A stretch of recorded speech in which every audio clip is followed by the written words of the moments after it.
Hey, everybody, I'm Rick. That's Pete. Welcome to Talking Habs, where you get your daily fix of Blue Blanc Rouge. It's the Wednesday night show, and that's such an original name that I just had to stick with it.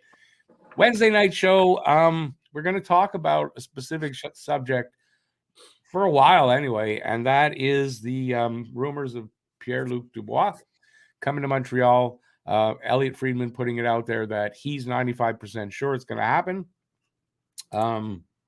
Yeah, so it's really that rumor's on fire right now, and I thought we'd talk about it here and go over pros and cons and stuff like that of this deal. It's Pete and us tonight. We're going to talk with you. Matt's supposed to join us. We'll see if he does. Let's see who's here, and we'll go from there. Look, Pete's in it. Look at that, Pete. All right. If he says PLD, let the speculation stories begin. Okay, well, it's fine. And hit the thumbs up button. Yeah, but first, got to have fun here. We're going to try to make that happen.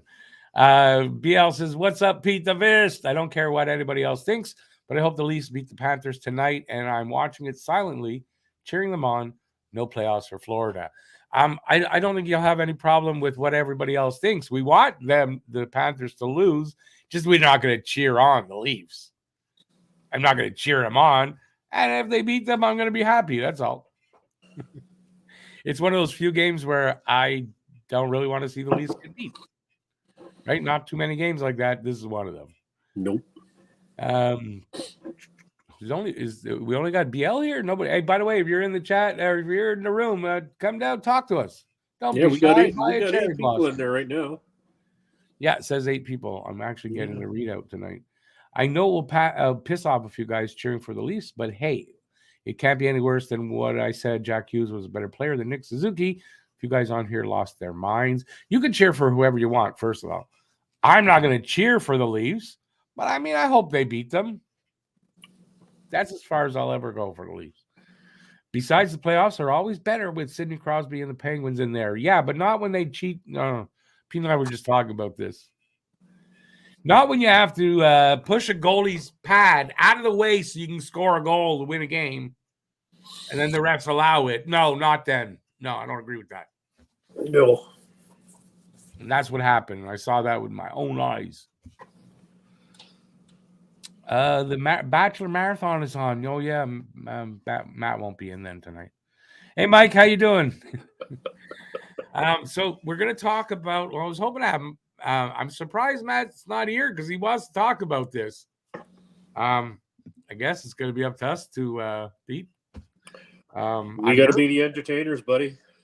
Entertainers galore. BLD ended up losing that game. I lost it. I don't even care. But the point is, refs allowing that kind of garbage, they're trying to fix games. They're in bed with gambling, so, game fixing is going to be next. Stan the Man, hey, how's it going? Let's see. I do not think the Habs need PLD. We have players in the system that are ready, or at least almost ready, to join the big club. Also, the Habs have draft picks. Good point. What do you guys think in the chat? Do the Habs need to go out and get Pierre-Luc Dubois? I'm going to ask you that in a sec, Pete. Joe, hey, Joe, I don't ever cheer for the Leafs. No, me, I never, ever. Detroit won 7-4. Oh, so they were just trying to help the Penguins get there. Still, why would refs do that except for when you're in bed with gambling? There's only one reason. Refs and player safety suck. Yeah, we could talk about this for a while, but we're here to talk about PLD. So what do you guys think? And then I'm going to ask Pete that in a sec. Babai says we do not need PLD.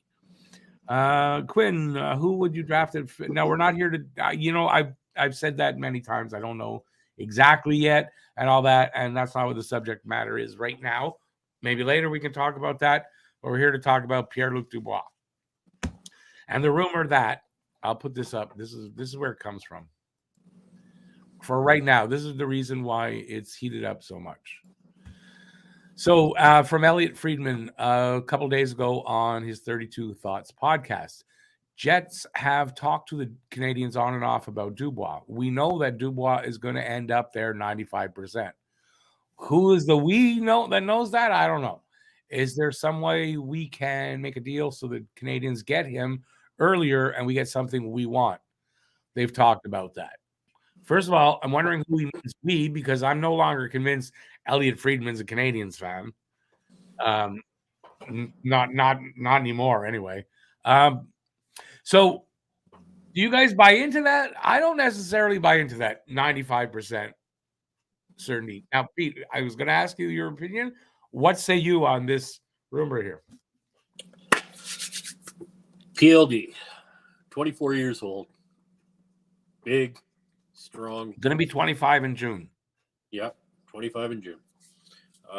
Big, strong. What is he? 6'4", 225? You know what? That's one thing I didn't write that down, but he's something like that. He's a big boy. Yeah, he's a big kid. He's got drive. He's got anger. He's got everything you want in a player. So why the hell wouldn't you want him on your team? And, everybody knows I do not like to go down the path of speculation, but tonight's show is about that. So let's speculate. What would it cost to get him? What would we do to get him? Well, can we get to that a little bit down the road? Oh, sure, yeah. Yeah, because we're going to get into that about what it will cost. Say hi to my girls. There's one of them. Hi, baby. Oh, there's the other twin. Smile. You're on candid camera. I've always wanted to say that on camera, and I just did. See, there you go. Okay, before you get to that part, I want him. Let me give my. I just want him. I got you. For me, it depends on a few things, right? It depends on what it's going to cost you to get him, and what it's going to. There was something else. I lost it. But do we really need him, though? Do we really need him? That's the question for me. How much? Okay, the thing is, I hear a lot of people saying about, he's better than Suzuki. He's better than Doc. He's going to be. Is he better than Suzuki, though? I don't think he's better than Suzuki. Right. I don't think he's better than Doc. Well, that's still an unknown. I got to say that. You could say that, and it's still because Doc's not where he needs to be. Doc is exactly Doc. It'll be a good battle between the two of them. We'll see who wants to be the number 2 center if PLD does come. But the other thing is, we got our Josh Anderson, who's 29, going on 30. Well, they played together, so that's actually a positive, right? You think? But go ahead. I didn't mean to interrupt. So we know that management doesn't want to get into guys that are 30 plus. So they're probably going to be looking to try to unload Ando in the near future. So why not bring in PLD? He gives you the same punch that Josh Anderson does, but you got a guy that can play center. You got a guy that literally can play all 3 positions on the line. He gives you a little bit more punch as far as offense. I mean, obviously the numbers are bigger. And then, I love Ando. Everybody knows I love Ando. But he is north-south only. And his style of play gets him injured. So it's that balancing act. PLD. What if the Habs feel that, because I mean it's clear that Josh Anderson under this coaching staff is improving. He's getting better. Always getting at 28, right? What if they feel they can turn Josh Anderson into more of a PLD than he is right now, and get the same kind of production out of him because I don't know what you guys. I mean, he's only 20. He's going to be 25. But I don't know what you think his production is. What do you think his highest season is? No, I don't think he's gone over 20 goals yet, has he? No, that he's done. I'll give you. I don't know his full stats. I mean, I can give you his stats. I don't know if I'm kind of off. I'm kind of flying off the seat of my pads here. Yeah, I'll give you his stats. Okay, here's his points totals every season. starting in 2017-18. Started 48, great rookie season.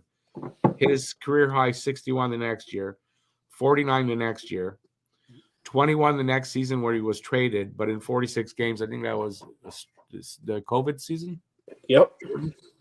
Then 60, and then this year, you can look at it in two ways, right? I'm trying to make a point where it's not the same kind of production I think a lot of people think, but yet this season, 58 points, but in only 67 games. So you can see that actually his production is getting a little bit better. And he's playing on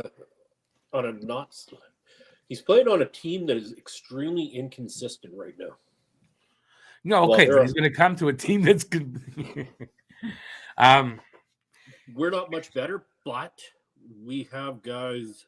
We don't play a system like the coaching staff wants to play in Winnipeg, and that's why Winnipeg, like people have figured out Winnipeg's game. So, or not people, other coaches have figured it out. So that's why they've been on this losing streak of what is it, 7-8 games now? Yeah, I don't know. They're not. I don't know if they're going to make the playoffs or not. Yeah, they're looking a little bit sketchy right now. So I don't know. I think it makes sense to bring in PLD. It only makes you better. He's young. He's the same age as Suzuki, and I think it'll be Definitely fits in there. Yeah, he's a kid that wants to come to Montreal. He wants to play in Montreal. Why deny somebody that wants to play for you? But but that begs the question. We've already wasted money on what's his name. But it begs the question, though. You said wants to play her. Does he, or is he one of those guys that thinks the grass is always greener on the other side of the fence? Now, he wanted out of Columbus, so you can argue that one is that him being a prima donna, is that Tortorella, and he couldn't get along with Tortorella, which who likes to play for Tortorella? I mean, let's face but it could be, right? So it could be that it could, right? So now he's in Winnipeg, where his dad is coaching, or in the system they're coaching, where he spent time as a kid growing up. Yes, he did. And he wants out. You ever been to Winnipeg? And I get that he didn't get traded to Winnipeg of his own choosing, but you'd think so. Like, for me, it's kind of on the fence whether is he a problem in the room or not. I don't know. I don't know. I don't think he is. He's too young. If he is a problem in the room, he's still young enough that you can't change a leopard's spots, but you could kind of curb whatever he's doing and correct that. He's young enough that you could change his outlook towards things and make him see a different light. And who the hell wouldn't want to play for Marty? I mean, look what he's done. Look what he's done this year. No. Right? No, I would feel confident that Marty could Marty can bring him around. Here's a point, though, and what I was going after, I think. With that question about whether, he's the problem or, the situation legitimately the problem, Montreal's is looking for guys with certain kind of character, certain kind of players that way. Does he fit? I mean, are they legitimately going? I guess what I'm saying, I don't know that I believe Elliot Friedman that it's that close to being completed. I don't think it's that close. I think Friedman's that's his version of clickbait or whatever you want to call it, right? Right, it's clickbait. Yeah, I don't know what that has to do with what we're talking about. Is it something that's going to happen? My guts are thinking it's going to happen. I think bringing PLD in here. I think I think it would take a year off of your rebuild. I'll agree with that. Probably would. I'll agree with that. I said it last night. So, let's see what some of these people are saying in the chat, and then we'll. Yeah, no, there's a lot of conversation going on in here. We're neglecting. Yeah, I don't want to get too far back. Where was I? Stan the Man. Okay, I'm at Mike Rogette's where he says, "Hey, Rick." Yeah, no, I'm past that though. No, No. Sean McIntyre there. Hi, Rick. Unless PLD is for a second and D prospect, wait until he's a free agent. I guess it's a spell check. If he wants to go to the Habs, he will. If not, there are lots of players in 2 years when they're ready to contend. I mean, that's a good point. What's the cost, right? Which is what we were talking about, which we're going to get to a little bit more of those ideas, what it might cost. Joe says that would be a good catch, but don't give up the farm.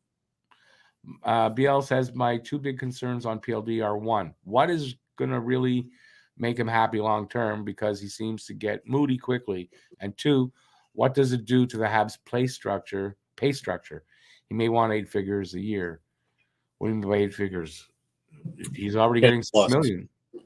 He's already I think he's going to come in at around. You mean 10 million? Yeah, that's what we're saying, right? 10 million? No, I think he's going to come in around 8.5. The only thing he's got better than Suzuki right now is a couple of years of experience, longer. Yeah. He's probably on a better pace right now, slightly better pace than Suzuki for points, slightly. So how are you paying him? Why would you pay him more than you're paying Nick Suzuki? Because he brings that other element to the game too. Which is? Fight. That aggression. Yeah, okay, but are they paying him $1 million a year extra because he's physical? No, but how much time has this kid spent on the injured slab? Very little, right? But hey, think about it. Probably he comes here next year. He's out for the season. First game. Touch wood. Touch freaking wood. Don't even say that. Oh God. I just want to answer Quinn's ferocious. Yeah, we're just reading it out. Go ahead. You do that. Quinn, before I tore my shoulders up, I was benching just under 3. So yeah, I used to be fairly strong. That wasn't the question I was looking at. Oh, which one are you looking at? I see it up there. No, the next one down. He says, Peter, you a Stars fan. What's going on back there? Oh, yeah. You guys see my daughter is a huge Stars fan. And as you can see, she loves Sagan. She got a puck from Sagan. She got a wink from Sagan. So, yeah. And then Kearney was a huge Domi fan. So, yeah, she got a puck from him. As you can see on the other side of my head, there's a Domi thing. So, yeah, I support my girls in whatever they choose. And then I think way off in the corner, right there, that's another is the Victoria Shamrocks. Oh, got to support them. Awesome. Yeah, so I got a whole bunch of stuff hanging on that wall. I think I even have the baby's one of the baby's jerseys. Yeah, there it is. Yeah, there it is. Right up there. So, that's cool. Yeah. Okay, Quinn's next comment is I'd probably rather have PLD than Doc at this point. I don't agree with that. No, I think I know what you mean, though. PLD's producing better and all, whatever, where he's at in his career. But I dare say Doc might end up being a lot better than PLD. I mean, you stop and think about it. You got PLD in there. Like, your first 3 across, what are you going to put with Suzuki? Let's go through some speculation here on lines. You got Suzuki, Caulfield, and who do you want to put on the other side?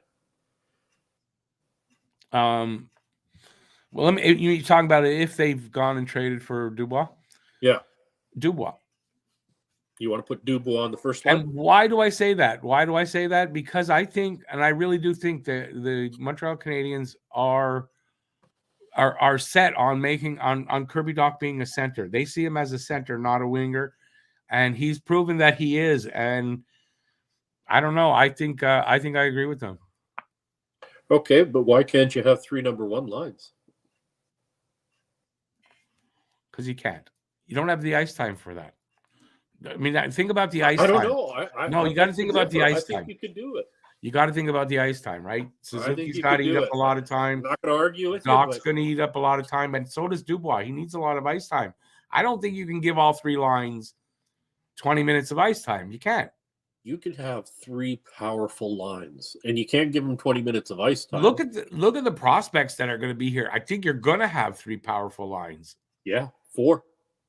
You're going to have four strong yeah, lines. but 3. I mean, 4 will. I mean, it'll be but it's not going to be a powerful line. Come on, the goal scorer is going to be on the top 9, but I don't. I mean, I think one of those centers is wasted on a third line a bit. A bit. But it's because of the ice you've time. got the luxury of being able to move him into the second line, first line, wherever, whenever you've got an injury. Yeah, of course, but that doesn't mean he can't. He's not going to play right wing. I think one of them would play right wing, and I think we're getting off of. I want to continue with just some more of these because I don't want to get too far behind. Bob Cannon's in the room. You got to give him the cannon. Well, now you ruined it. BL says, it kills me to be down on PLD because he played in Cape Breton for 3.5 years, so he likes him. But I think, it's my concerns too. Ellen, hey, Ellen, it's been a long time. Good to see you. She loves PLD. Jets don't have any leverage. Hughes has all the leverage. If PLD wants to come to the Habs, Hughes will wait it out. I would, after a game last night, I was talking to Matt about exactly that too. The leverage. I think it's kind of right. The Jets don't have a lot of leverage here. Nope. And the Jets have got a lot of needs, and we can fill some of their needs. And I guess. Not have to give up a lot. Yeah, well, the thing is, you're hearing Mayu, you're hearing Hudson. They're not giving up on Mayu or Hudson. Yeah, exactly. So those guys aren't going to go, but you'll see the likes of like maybe a Norlinder, Schooneman, and Well, Schooneman's not but Norlinder, probably for Florida's first pick. Or maybe. if it's after that, then they have to probably give their next year's first pick to get him, and Devo, because Devo becomes, Yep, you don't need him at this point. It's too much, if you do that. Quinn, all these Quinn questions. Rick, at one point I thought you said you don't want to touch PLD's attitude with a 10-foot pole. Or am I backtracking on that a little bit, but not fully, because that's my biggest concern about him is that. Right. But I have backtracked somewhat on it. Yeah, I'll admit to that. And listen, I don't feel ashamed of doing that because, first of all, right, if you think you know everything and that's it, close yourself off to something, it's wrong. Right. So I always leave myself open to, if I learn something new, if there's new information, I might change my mind. Right. Based on that. And, basically that's what it is. But I still worry about it. If Winnipeg doesn't make the playoffs, there will be more than PLD on the move. Hell yeah. I think they'll be rebuilding. Yeah. Joe says Tortorella's a meat coach. It'll be a good thing. Like if Winnipeg doesn't make it, they're going to have a complete fire sale and they're going to start all over. Even if we don't know that. We don't really know that, but they're definitely going to have to do something in a rebuild type of a thing, though. Yeah, but they got a lot of players there to really be selling everything. You would think they don't need that much. But I don't know about age and stuff like that. They're all getting up there. That's it, the age. I just was saying I don't know about the ages of everybody. Joe saying Tortorella, mean coach. Marty, great coach. I agree with that. Toronto out shooting Florida 25-9, but down 1-0 early. But it's early, right? So I wouldn't worry. Ellen says Marty worked with PLD in Columbus. PLD had nice words to say about him as a young player. I didn't realize that. Actually, I kind of heard something about he did do something in Columbus. I think he either consulted or they brought him in for one preseason to help. I don't know what, but he did something there. It's true. Ellen says it's only Friedman going around saying it. Where there's smoke, there's fire. I think I heard Button say it too. What's that? I think I heard Button talking about it too. I mean, quite frankly, I think I've only heard Friedman talk about it. Consider this is what I used to really like Elliot Friedman. It's not like I don't really like him, but I used to really, I would have said if Elliot Friedman's talking about it, he at least doesn't believe he's lying. Mm-hmm. But then since he's been on that panel and he's been forced to do things in that, the gambling shit and all that kind of stuff and towing the company line. And I think it's affected him. And I don't know that I trust 100% when Elliot Friedman says something that either he fully believes it or it's true. Like, I don't know. So that's where I don't believe it's 95% said and done. Doesn't make sense that it is. You can be. Oh no, she doesn't have to do that. She does not have to do that. Just laughing over here. Okay, but she does not have to do that. Oh, she's getting ready to go work out. Ah, she's becoming a gym rat. Nah, it's good. That's good stuff. Oh, you're working out here? All right, I'm gonna get on to. I'm gonna scroll a little bit. Hey, Bob, he ruined it, so I'm not doing the camera. I didn't ruin shit. Nah, he ruined it. He ruined it. Hey, Justin. Okay, I'm gonna get. These are some of the things I wrote as pros and cons. It's not a lot here. His age, 25 in June, not in his prime yet. It's a great age. Matches with most of the young kids here, or all the young kids here. So that's a pro. His size, which I didn't write down, but he's like 6'3", 6'4". He's big, got the weight, got the physical play. His skill level, and he's from Quebec. It's not where I would go first, and I wrote it fourth. But I have seen some people out on Twitter making that the big point that he's from Quebec. No, that's not the big point. But he's from Quebec, and I don't have a problem with that. It's just that's not the main reason to get a guy. Cons. Baggage, if there is any or not, we don't really know 100%, but that's what I worry about, the baggage of him wanting to go from team to team. At 24 that he's right now, coming here would be his third team. That's you got to take notice of that. Cost to acquire him. To me, that's a big thing, right? I definitely don't want them to overpay. I also don't believe Ken Hughes will overpay, so I'm not really worried about it, but it's a hindrance. And contract. He's making $6 million this season, which means next season he's going to want $7 million. He did sign, by the way, one thing I was wrong on last night. He did sign for one season last year as an RFA. So he'll do it again to get to free agency. I'm not really worried about that. But it's the amount of money, right? Because that'd be another big contract. We're going to have Cole Caulfields. We got all these kids that are going to, what's his name? There's someone that has to be, Harvey Pinard's got to be signed for next season as well. Not that I'm saying he's going to break the bank, but he's not going to get peanuts. Nope. He's not going to get under $1 million, Harvey Pinard. Like he might have if he came up and he did okay. So maybe he might have, but he's not going to get peanuts. You're looking at $2.5 million, I think.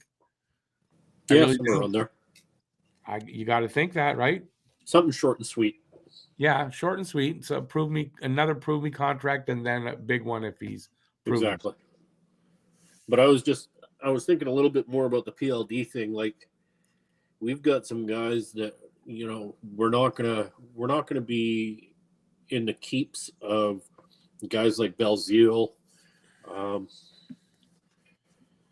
I hate to say it, maybe even Pizzetta, guys like that. Like we have, when you start going down the line and start looking at the team, we have players that we could hand over to Winnipeg to bring in PLD without costing us much. We have some draft picks. Yeah, maybe. I think if the deal, you're talking about sending Jack Guy. You want to get rid of Arbor Jack Guy for him? I would never. You know that. See, that's the problem. A lot of the guys that everybody wants Jack Guy. Yeah, he's not going anywhere. No. You think the team's going to get rid of Jack Guy? Hell no. I doubt it. I really do doubt it, and I hope not for this, because if it turns out to be where he's not happy here in 2 years and he wants out of here in 2 years, that would not be worth it at all. No. So but, that's a worry for me. With Jack Guy, that's a completely different handle. The team, when he's in the lineup, the team, everybody, including Cole Caulfield, plays 6'4", 240. Yeah, no, you need a guy like that in the lineup. Okay, you wanted to give some scenarios for what would it take. So this is a good spot to do that. What were you going to say before? Oh, there's so many different scenarios. I'd love to see. No, but you said trade. You had a trade scenario that you wanted to. Well, I just mentioned Belzile, Pizzetta, And then I was Yeah, but that's not going to move the needle. No, but then I was also thinking that we have guys down south that we could also throw in, as well as possibly giving up the Florida pick. That was my scenario. Yeah, see, it depends when they make a deal, right? If they can't work out a deal, say at the draft, then that pick's not going to be available to trade. So yeah, I don't know. And I mean, that's a good. I'm not very good at speculating. It's not my favorite thing to do either. No, I hate it. You guys in the chat, because we'll get to that in a minute. But like if you guys are for PLD trade, when do you see that happening? Yeah. And for right now, I don't know if you guys can do this two tasks at once, but what do you think would be a fair trade to get PLD? And then think not what you're willing to give up, because you got to think, what is Winnipeg willing to take for him? Right? Like what Ellen's sure, I'll throw in Drew, throw in everybody that's no good, but they're not going to do that, right? No. Drew, you can't throw in. He's going to be a free agent anyway, so that's off the table now. Yeah, I don't know. What's a fair trade for getting PLD, especially when Montreal probably has the leverage. See, this is the thing. The thing also is that Tim Cheveldayoff is known to be a very tough dealer. Like Kent Hughes, he gets what he wants, or he doesn't, and he'll wait and he'll take his time. Yeah, so it's not going to be an easy deal to make. Nope.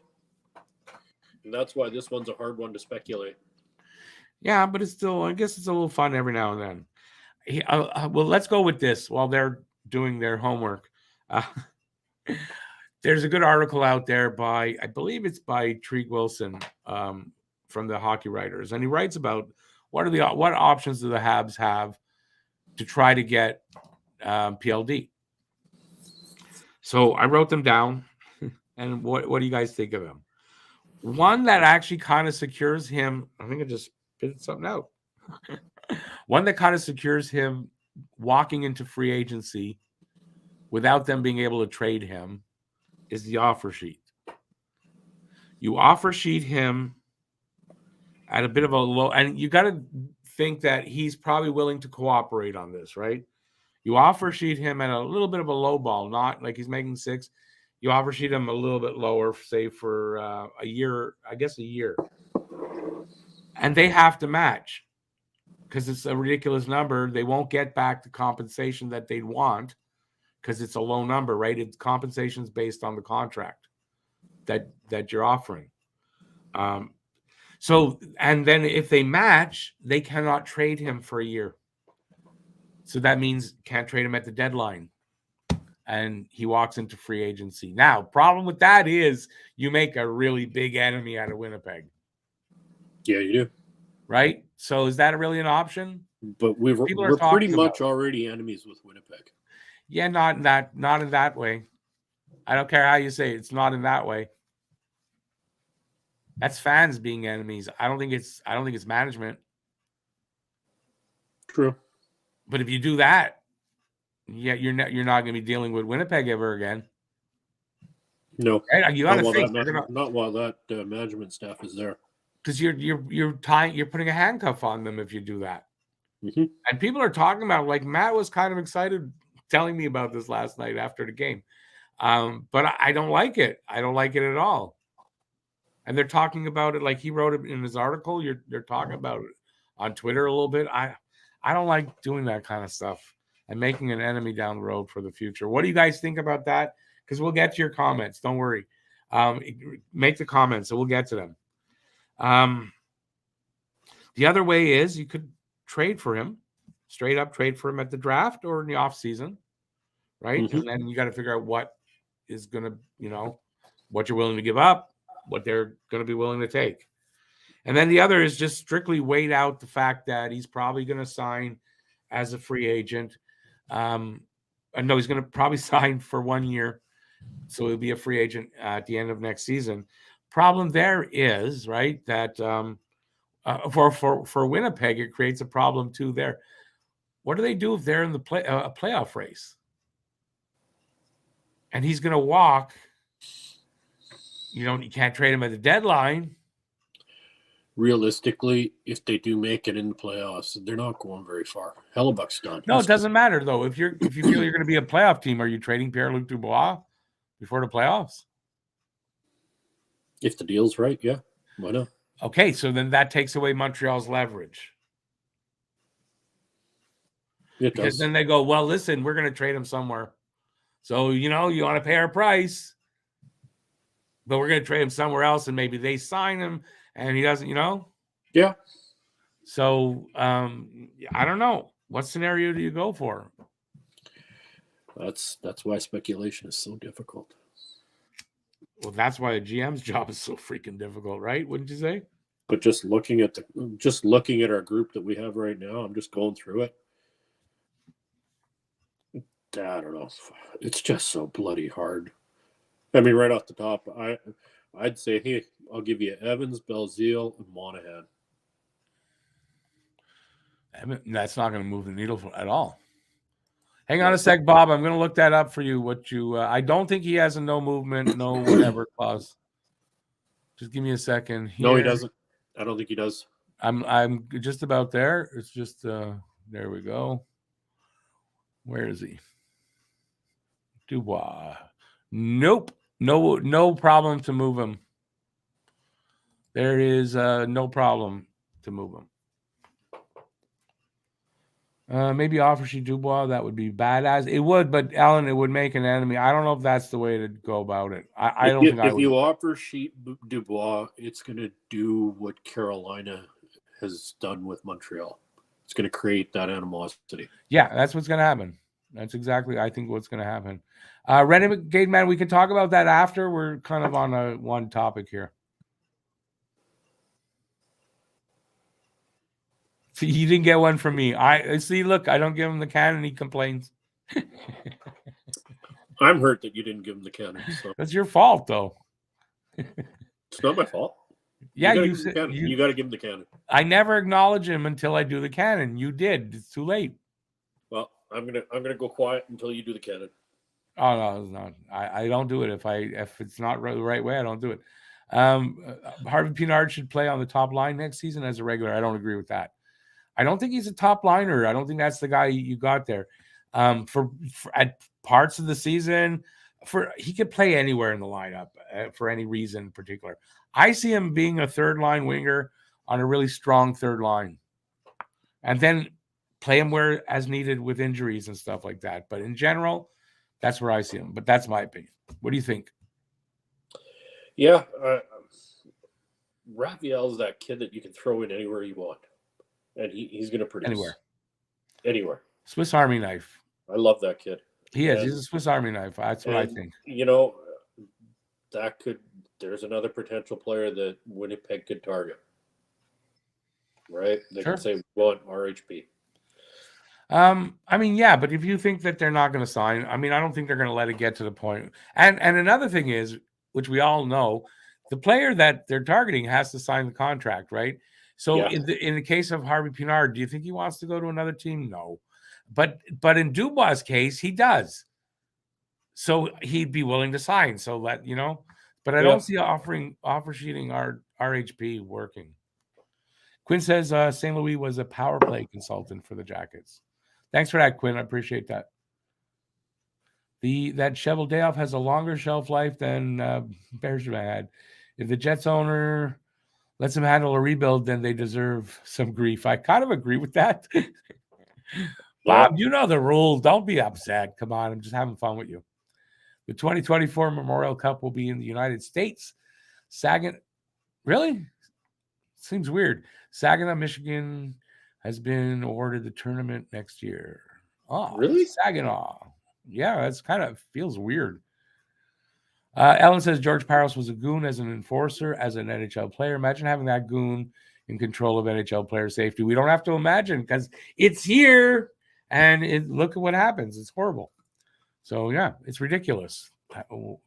Everything with the front office of the NHL is ridiculous these days. And you think everything that Goon's been through, you think he would discipline it in a better way, instead You of think going down he'd the know, path. right? You think Yeah. he'd know that, yeah, that was a dirty hit. Not instead, he sticks up for the guy. Yeah. Well, it depends. I mean, if it's against Montreal, it seems Well, like it depends. If it's against a team that they don't want, like the gambling doesn't. Yeah. I'm telling you, I wouldn't be surprised. Somewhere down the road, I might not even be alive anymore. It's going to come out. They're fixing games for the gambling. Yeah. It's going to come out. You don't have gambling in sport, and there's no game fixing anywhere. It doesn't happen. See, I like what Helen, you're real. Hughes don't need to give up anything for Dubois, and she's so right. She doesn't. If we just wait it out. But that's not exactly true. Okay, here's the scenario where it's not true. Next season, he signs for 1 season. Winnipeg not in the playoffs. They trade him at the deadline, not to Montreal. He goes to, because I've used LA before, LA. Plays there for a month. LA makes the playoffs. He goes through a playoff run with LA. Falls in love with LA. Yeah, they offer him a contract. Where do you think he's signing? Yeah, there is that. So there's a risk to letting him. I'm just saying there's a risk to saying, let's just wait. There is a risk. That's all. And if they really want him, do they want him? That's the key. Do they really want him? Do they? I don't know. That's the question too. Maybe they don't want him. Maybe they want to keep the money and go with the young kids, right?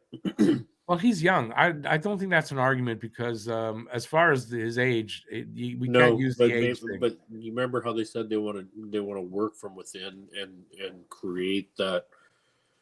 It's all about the, what did they say, character and right. the character of the person as well as some other factors. So what if they just want to build from within? What if they, all that outside noise like the PLDs and the Carter Harts and all that crap is no. Well, I'll say that they haven't said they're not going to make trades. So no, I don't think you're right because not about pretty much right. Said just what if they just want to stay with, like I've heard Gordon and Hughes both say we're going to build from within our draft system and trades will come, trades will go. Right. First of all, we got to get rid of all the excess fat and get lean and mean. How do you get lean and mean? You build from the draft. Right. So how do you? That's the way he's always done it. So and getting lean and mean doesn't mean going out and trading for Pierre-Luc Dubois. That's going to make at least $7 million. See, you're contradicting yourself. Well, on one hand, you're saying trade for Pierre-Luc Dubois, and then no, I'm not saying trade. I'm not saying trade. I'm giving you all. You're the one. Wait a second. You're the one that said you want him, and now I do want him, but I'm not going to give up the farm. No. And Shovel Day Off is a dick to work with. We all know that. And I got to say, Hughes is probably in terms of being a tough negotiator and all that. It's probably a dick to work with too, right? That way, most bald people are. To me, it sounds like it's probably a tough negotiation. So, I mean, unless they can figure out something at the draft in a pretty quick time, I don't know that this happens, except after a long, drawn out. Okay, let's get back to some of these people. Yes, they exist here. Look at that. There's people here. There's 26 people here. Awesome. Give a thumbs up if you're having a good time watching us try to get grips on this topic. What would Winnipeg want is the better way to think about it. Well, no, I said that too. I mean, you got to think what are you willing to give up, and what are they willing to accept, right?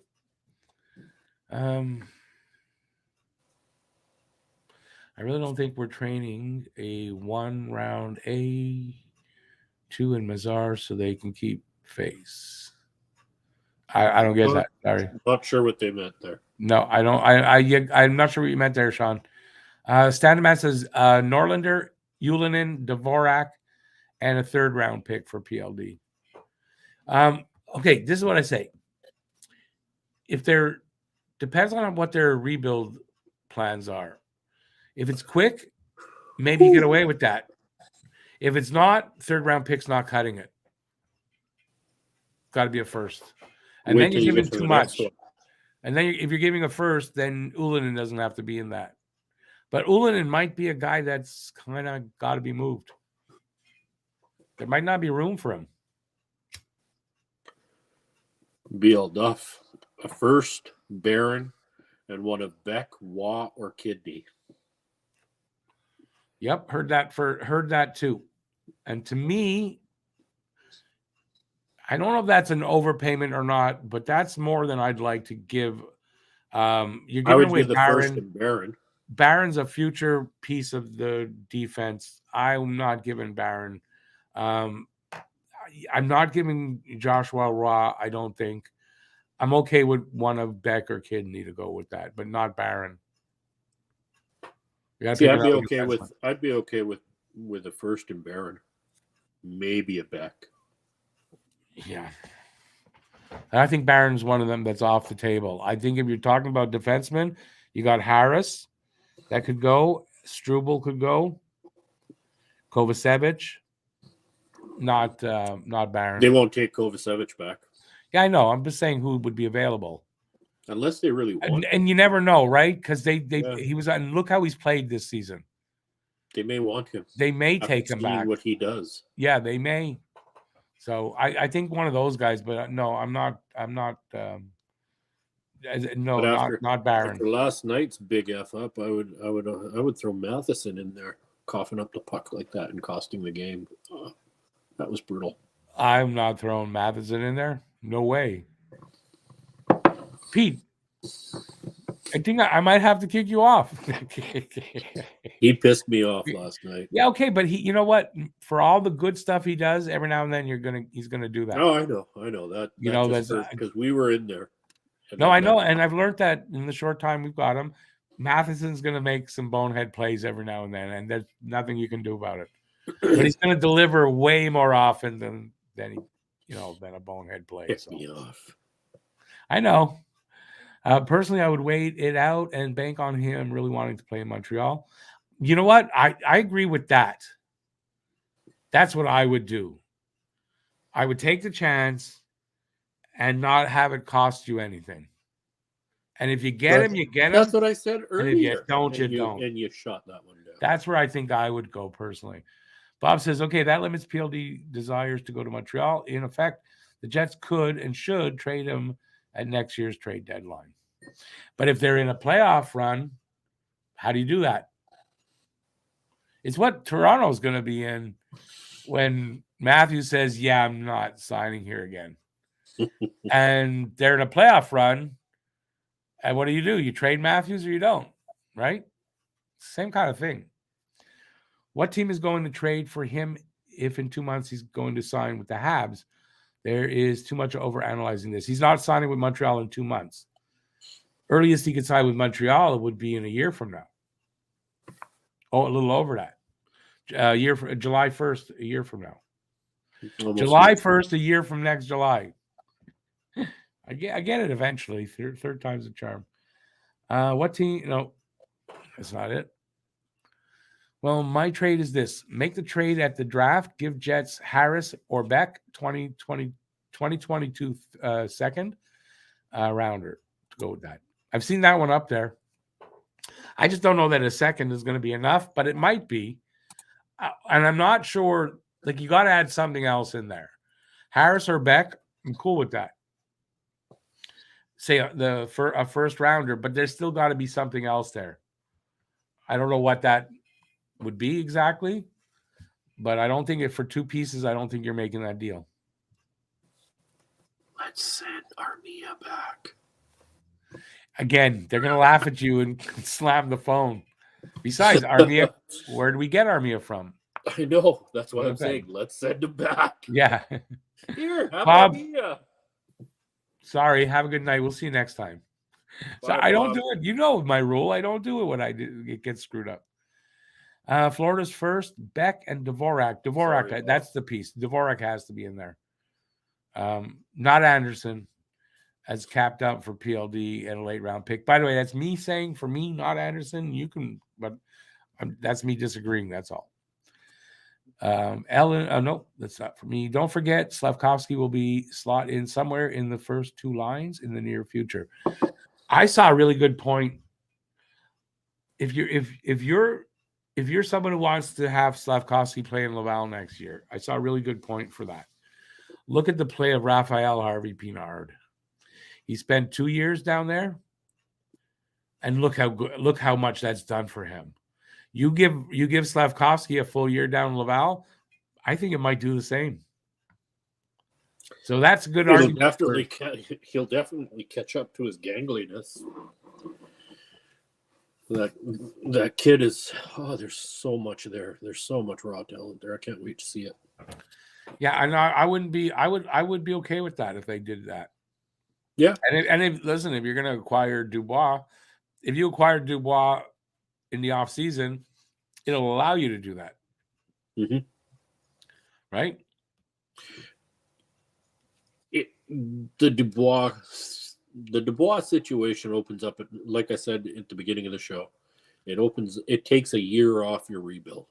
I agree with that. Even though it opens so many doors. Like, we're able to leave guys like Slavkovsky down in Laval and let him get that experience that he needs. I agree with you.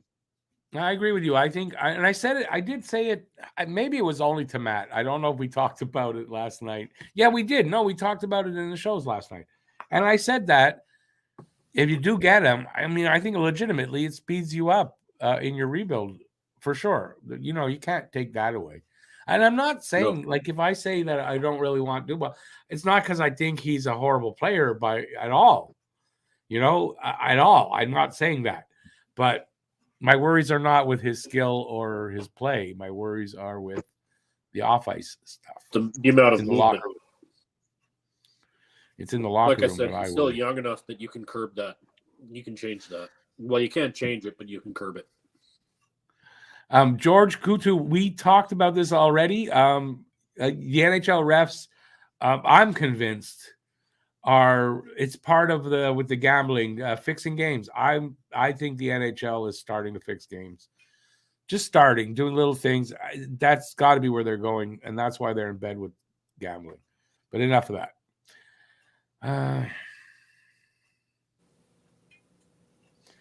Kings got Fiala for a first and a prospect, taken a second round, and was in the same position as PLD, and he's better than PLD. He had 85 points in 82 games with the Wild before he got traded. True, but I think one thing you're missing on that, if I'm correct, the reason that the Wild traded him was they were in bad. I mean, it was cap reasons. Am I wrong about that? So they didn't have the leverage, I don't think, in that trade. I could be wrong, but you're right about Fiala is provenly better than production wise than PLD right now. I like Fiala. I have him in my pool. Dubois will go to the highest bidder as UFA, using Montreal as a scapegoat. That's something I'm worried about too. I said this the other day too, because I'd read this. Somebody put this out, and I went, "It's worth talking about." That what if he's just using us like Matt Duchene? Yeah, that was pretty awful. What Duchene did with us, you know. Yeah, and I kind of see Dubois as a bit of a Matt Duchene player wise, right? Not going to give you like that 80, 90 points. Going to give you that steady 50 to 70 points a season, like that kind of a thing. Yeah. So, and Matt Duchene got grossly overpaid. It's 1-1 Toronto and Florida. Justin Bieber in the house. Toronto's doomed. If Justin Bieber's there supporting them. It's 2-1 Leafs now. So I was wrong. Well, Dubois wants to sign somewhere else. Good riddance. I don't know where he wants. I don't know. I haven't figured it out. Honestly, I don't know. Even he denied it. That it was taken out of context that he wants to come to Montreal. Though he denied it earlier in the season. So Still tied at 1. Yeah, I see that U-turn. That's Austin Matthews offside. Because he got kicked in the nuts. No, he dropped his drawers. Playing with his balls out. Ellen saying, listen, Dubois is going to be a Hab. I heard Friedman, Eric Engels, Matthew Perreault, Matt Drake, and Mike Johnson say it. Matt Drake and Matthew Perreault don't know how much they'd know. Friedman, Engels, and Mike Johnson, that's different. Mm-hmm. But again, I don't have 100% confidence in Elliot Friedman anymore. I do like Eric Engels, and I do like Mike Johnson. Pretty boy. Wait. Hello. Hey. Yeah, I'm a bottom. What's wrong with you guys? He a bottom bitch. I'm the bottom bitch.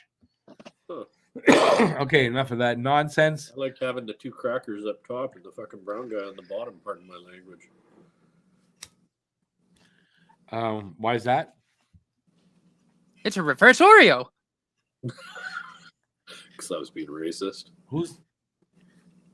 Well, okay, yeah. Okay, yeah.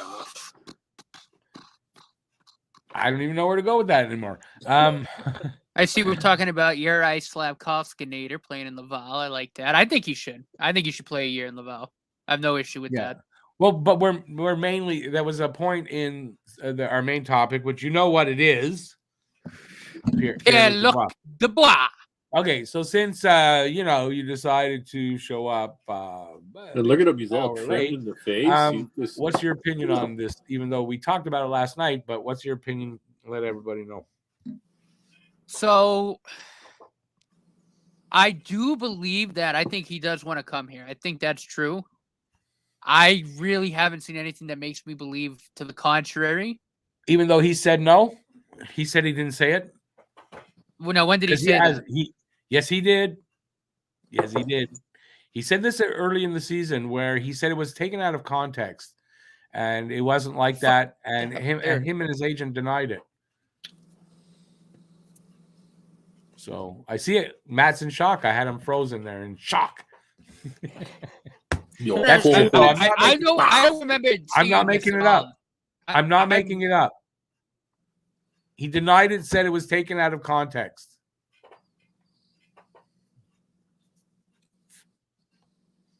You don't have to believe me if you really think I'm lying about it, but I'm not.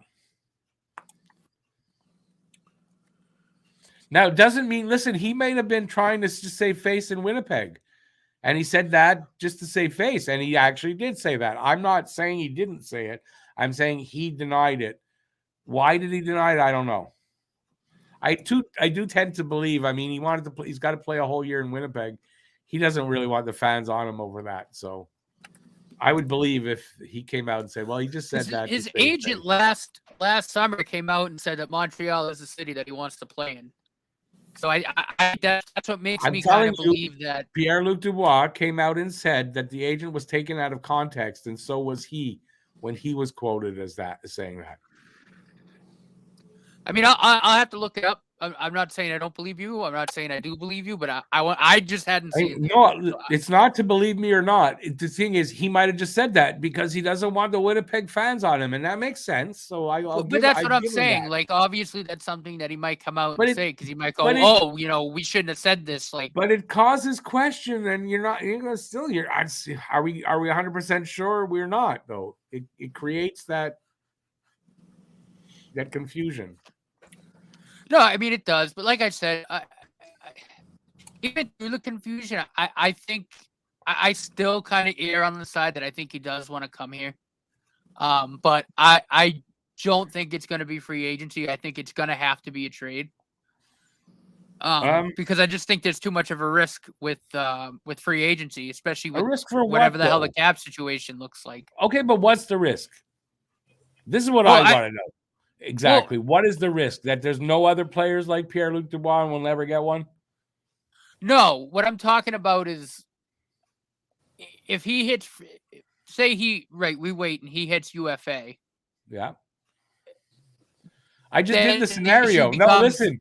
I just did the scenario where how he might not come here by a free agent because of other, he gets traded somewhere, What they the- go on a playoff run, and he loves it there, and he signs. I mean, that could happen. Of course it could. Yeah, That's it what the risk absolutely is, but could. that's I not think what I'm that's asking you. It's not what I'm asking you. That risk, sure. But what's the risk of losing Pierre-Luc Dubois? I mean, he's not the end of the. If we don't have him, doesn't mean we can't win the cup. I'm not saying that at all. All I'm saying, I'm talking more so about what's the more likely route if he really does want to come here. What's the more likely route? Like which route are we more likely to land him in? I think it's by trade. I don't think you can go to free agent because at that point there's too many variables depending on the cap, depending on other teams might still offer him even if he says, yeah, I want to go to Montreal, the teams could still say, well, we can outbid him and we'll just give you more money. Okay. So I think if the Canadians really want him, if they have a sense that, yes, he does want to play with Montreal, I think they have to pull the trigger on a trade. And I think it more than likely has to happen this offseason because if he's at Winnipeg next season, I think he's gone by the trade deadline and he'll go to a contender, like you said. That's my feeling on the situation. Take away Montreal's leverage, though. If they're like that, well, we got to do it. We got now. Your leverage is gone, though, isn't it? It is. If again, we don't know all the facts. It is if Pierre-Luc Dubois isn't totally committed to playing with the Canadians. But again, we don't know that. We'll probably never know that. But again, wait, Matt, you hit the nail on the head. We don't know all the facts. What if, and this is a big if, what if Pierre-Luc Dubois wants to play for the Habs? What if that's where he wants to be, at home in Quebec? Right, and that's what I'm saying. I lean that way only because I just have a gut feeling. I think that is the case, but again, we don't know that. We probably won't know that until he wants to play for lesser money. Like, and again, that could totally be a thing. That could absolutely be a thing. We won't know until he's coming in for lesser money because he wants to be in Montreal. Sure, he is. Not less than what he's making now. Yes, he's coming in to what he's making right now. Sure, he is. You never know. Some people aren't. See, that's when I think we'd find out.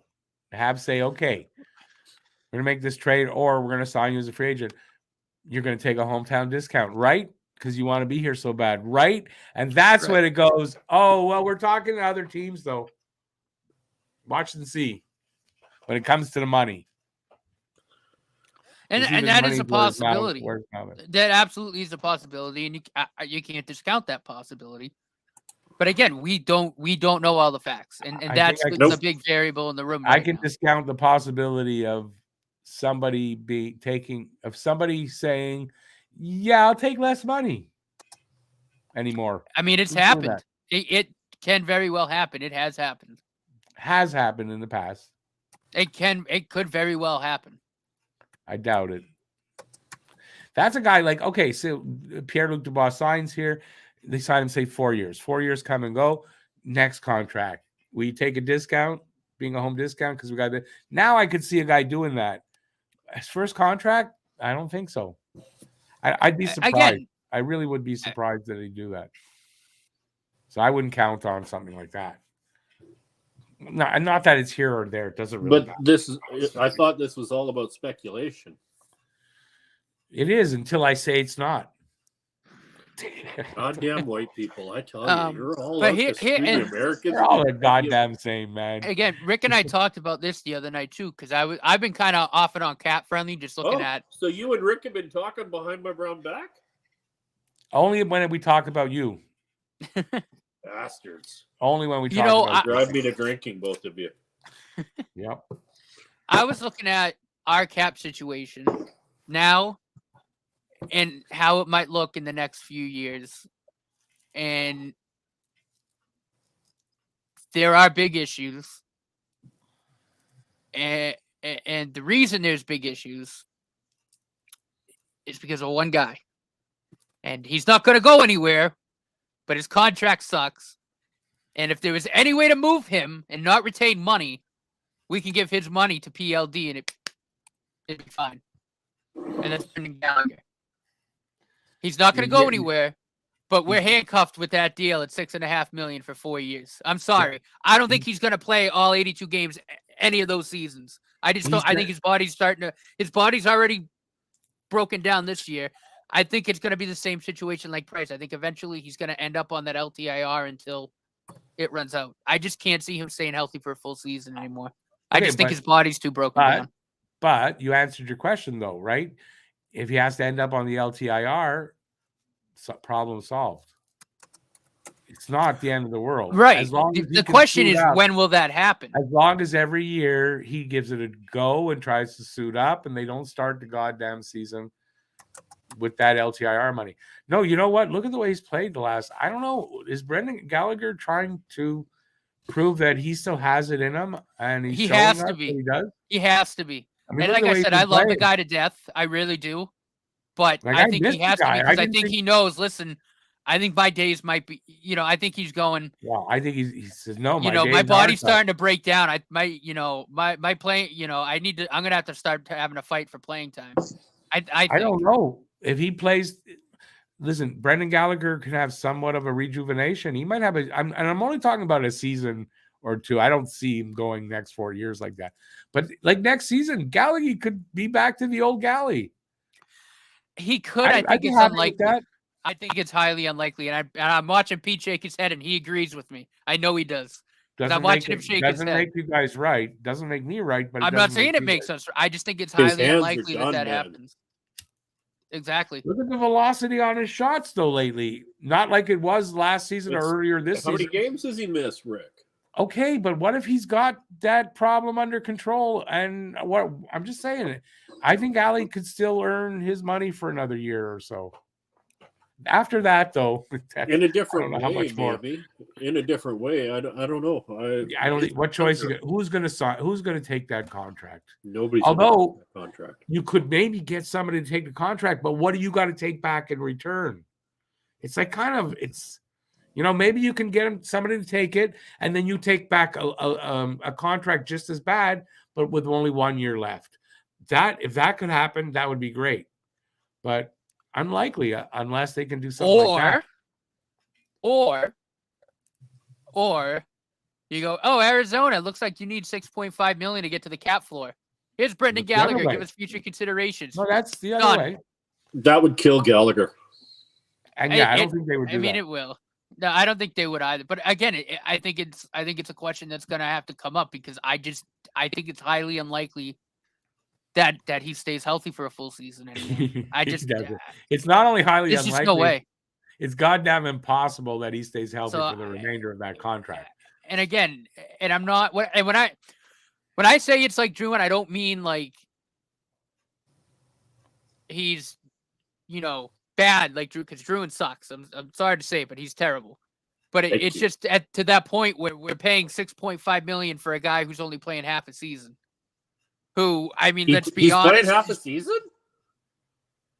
I mean, I think he played probably less than half the season this year, right? Gally? I didn't think he even played half. Gally has played less than half the season, yeah. Yeah. So again, it's just that type of contract, I guess is the way I'll put it. And I mean, we're lucky Durant's off the books this year. But like I said, with his money coming off, Monahan, Byron, we're only going to have like $2 million in cap space if we're lucky. Yeah, because we still got Armia, we still got Hoffman, we still got Dvorak, which you know what? You're not Gallagher's contract. You're not making a case. You're not making a case to get Dubois because if you're asking me, if I'm listening, there's no way they can afford to get Dubois because that's a long-term commitment and a lot of money. And listen, you're already starting this next season. Harvey Pinard needs a contract. Then it's going to be needs his extension. Barron. Then there's going to be this. Well, Caulfield, we know Caulfield, but I mean the other guys are coming up, and every year you're going to have guys to sign. You're kind of I don't know. I think you're. But that's why I think they're going to have to make trades this offseason. What I was saying earlier, I was saying earlier, they're going to build from within. They're going to build from the draft. They're going to build from the And it's farm. what Hughes has said. Like you said, it's what they've said. It's what they've said. They'll fill in with a free agent or two if they need. And this is why I don't know. I don't trust Elliot Friedman. And if they're saying it's that close to being a thing that's done, I don't believe that. To me, it's 50-50. I'll give it that, but I don't think it's worth more than that. Should we get back to any of? Should we acknowledge that we have a chat going? Yeah, I'm trying to make a date with Bob Cannon, meet him in Vancouver when he comes to Vancouver next month. But listen, our first match. Yeah, but Our first Bob, match is being made. Pete and Bob. So maybe you should be on. He signed, I think, until 26-7. I think, Bob.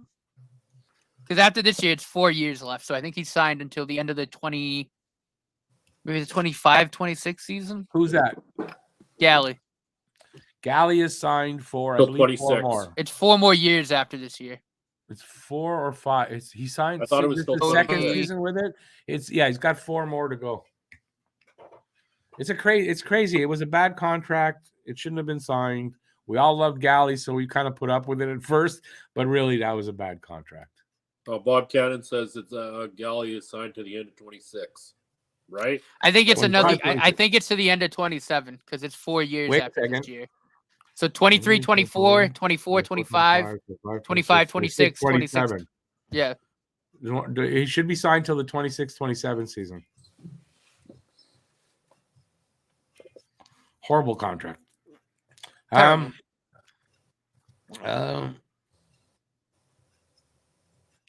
Okay, that's nobody. The other thing too that I want to say, and it goes along with what you said, Rick, about those younger guys that need to be signed. Yeah. Lane Hudson's going to need a roster spot for his ELC. Dobis, if he ever comes up, is going to need a roster spot. Yeah, again, that's years away. But again, still at least we have to start moving people out because we're going to need roster spots. Well, the planning has to be done now. They have to start being prepared for those guys' contracts on their limited contracts, right? How many they're allowed to have. They got to have the contract space. They got to have the cap space.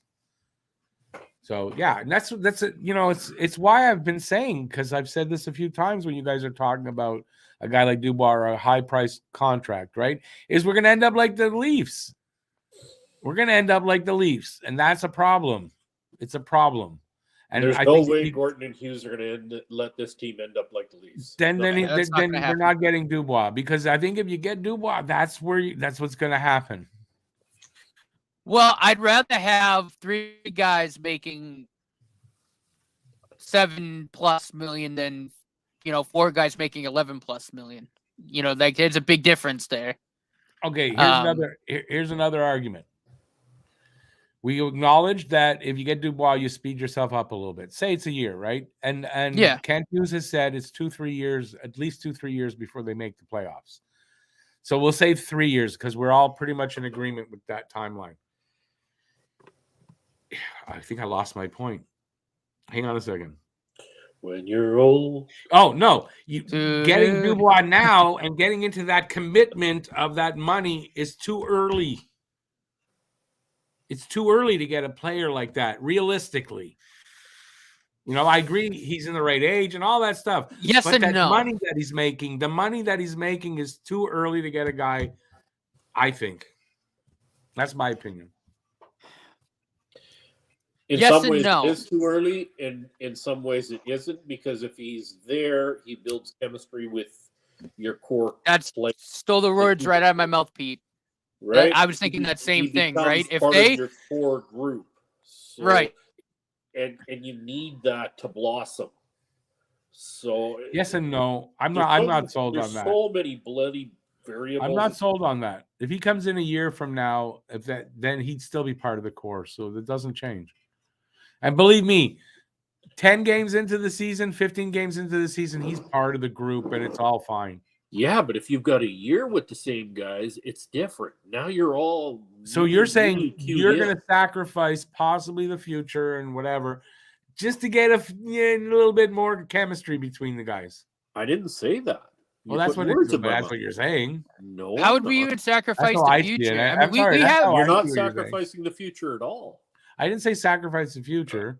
I mean, we You have just did. prospects that are expendable at this point. Did I say sacrifice? Norlander's, I don't think ever going to play in the NHL. I don't even know where like I'm at. he's never going to You're crack the confusing me. Habs roster. Don't put me on a Like- don't put me in a court like in a trial. Don't put me on the stand.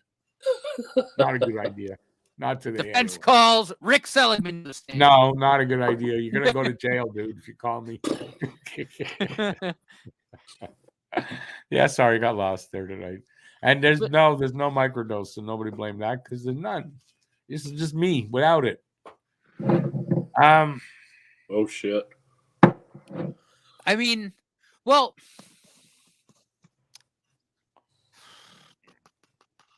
I don't think I don't agree with you saying that we'd have to sacrifice the future if we bring Dubois in this offseason. No, I don't think I meant it that way. I mean, you're sacrificing Because we have prospects that are expendable. I mean, Norlander, we can ship off. I'd even be okay with Owen Beck because I think Josh Wadd's a better center. I'd be okay with if Owen Beck got traded. I wouldn't. You're sacrificing the ability to pay some of these guys by getting Dubois now, by getting a contract of that size, because it's going to sacrifice some of these guys being able to come up and earn that money. They're already handcuffed for the next 4 years anyway, because Brendan Gallagher's making $6.5 million. That's already an issue. Until they are it doesn't even if they bring Dubois in this year or not, they're still going to have an issue paying players because of Galley's contract. It's not just Galley's contract. It's there's so many other things. But having that problem of Galley's contract has to make you more leery of taking on a contract that Dubois is going to have. It makes it harder to do that. That's my point. Look, you throw in like Armia, Dvorak, maybe Beck, and I already said Armia earlier. No, but listen, ready? Armia, Dvorak, right? So they get two guys they can put right on the roster. That's Dubois' money right there. We got a busload of players we don't want anymore. We're sending them to you. Send us Dubois. Click. I got gonna work. Can I send them a busload? Finish my proposal. No. Yes, go ahead. Sorry. Dvorak, Armia, Norlander. I would trade Owen Beck. Florida's first. I think that gets it Too done. much. You had me at Armia, Beck, Norlander, and Dvorak. 4 for 1. Okay, so now. All right, so take back Florida's first. Maybe throw in a third. Maybe like a later. Maybe a third. A second. Second or a third. So throw in a second from next year. I think we have 2 or 3. Done. Yeah. And you got that. You free up the money. Forget, now you've unloaded the Dvorak contract. You've unloaded the Armia contract. That's about $7 million right there.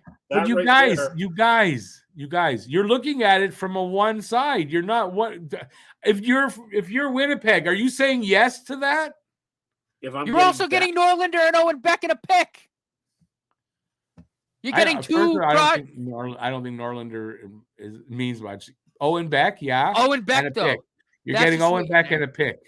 And you're getting an NHL center that can slot right into your lineup right away. Winnipeg's not going anywhere anytime soon. Right? So I think that works. I think Winnipeg would take that. Throwing Armia in is an insult to Winnipeg.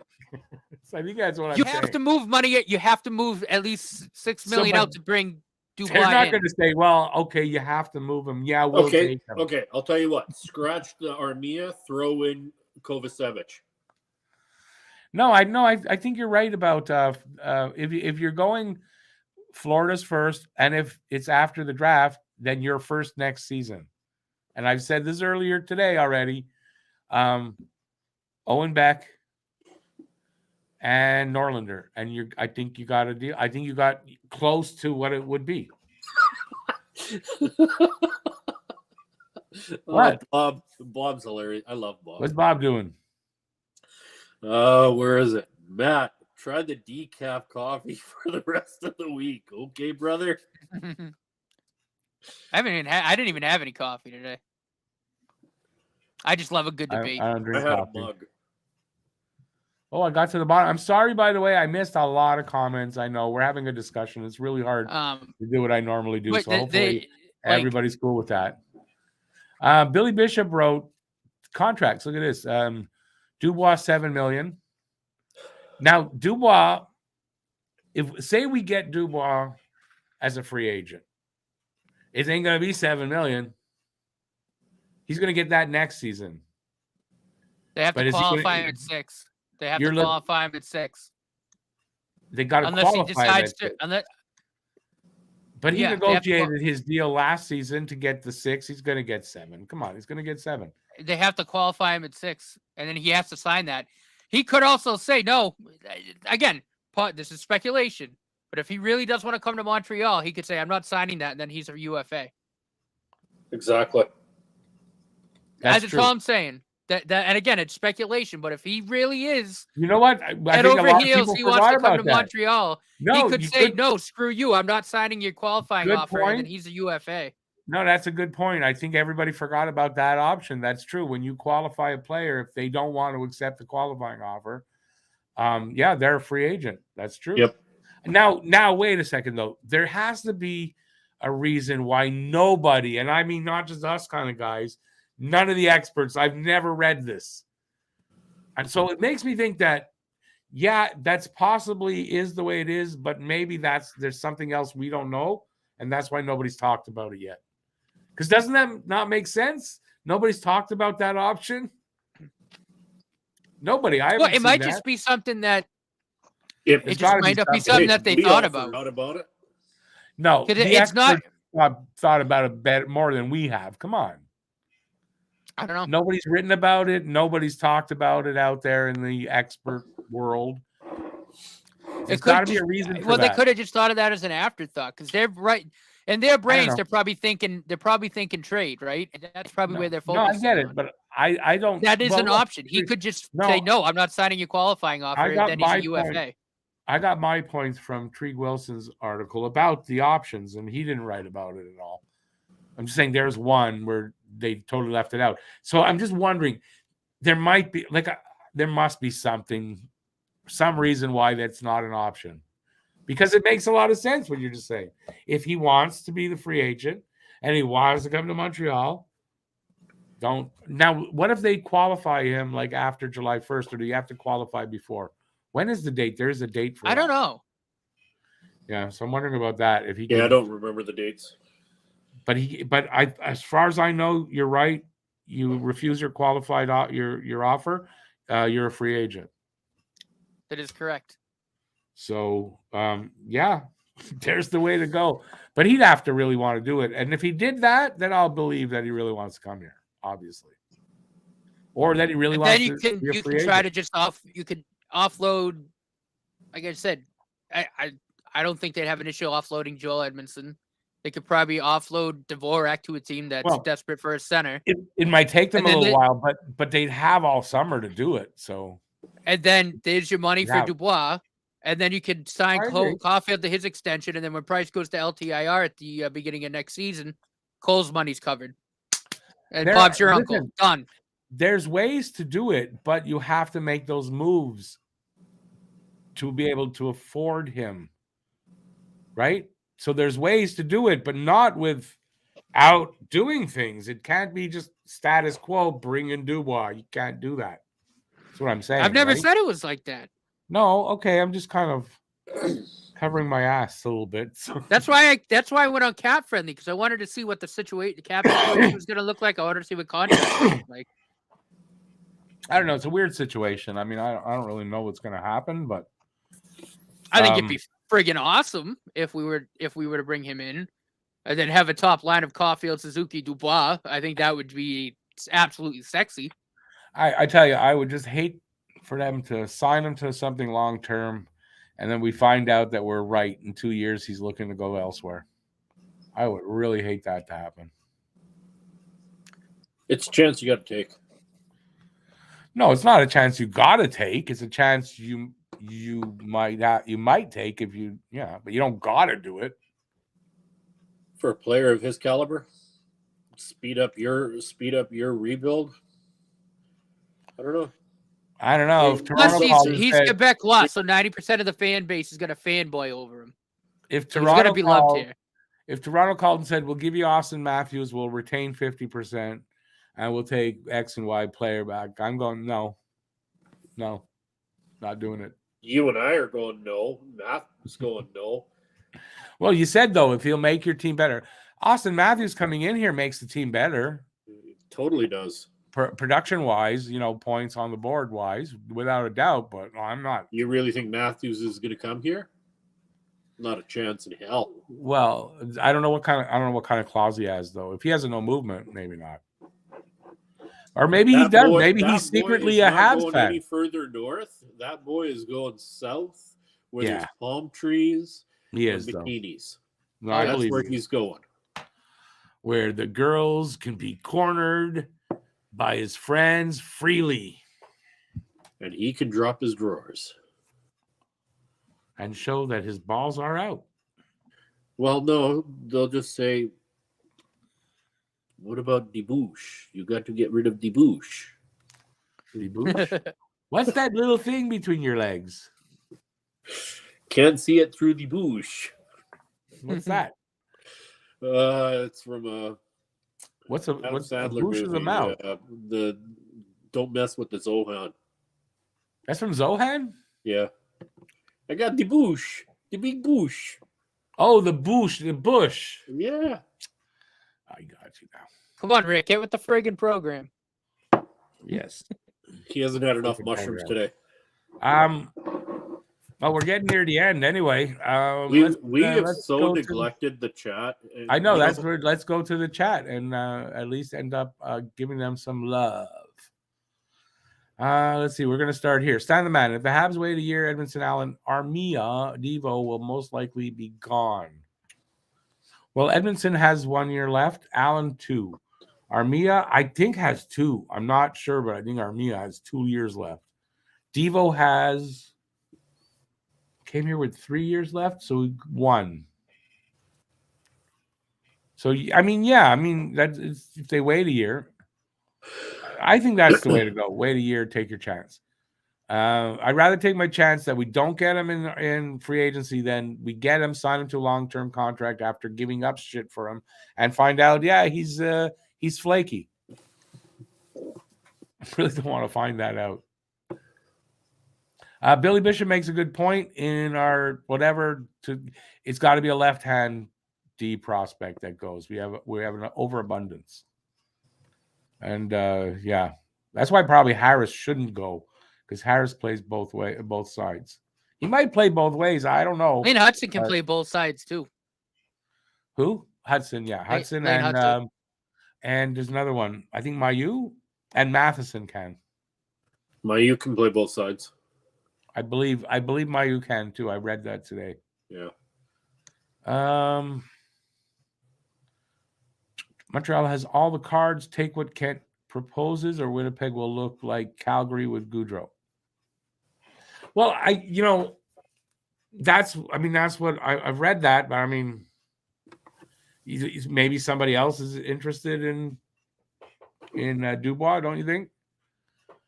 Right? Don't you think there'll be other teams that would be interested? There's 100 teams out there. One team for sure is not going to have any interest, and that's whatever team that Tortorella is on.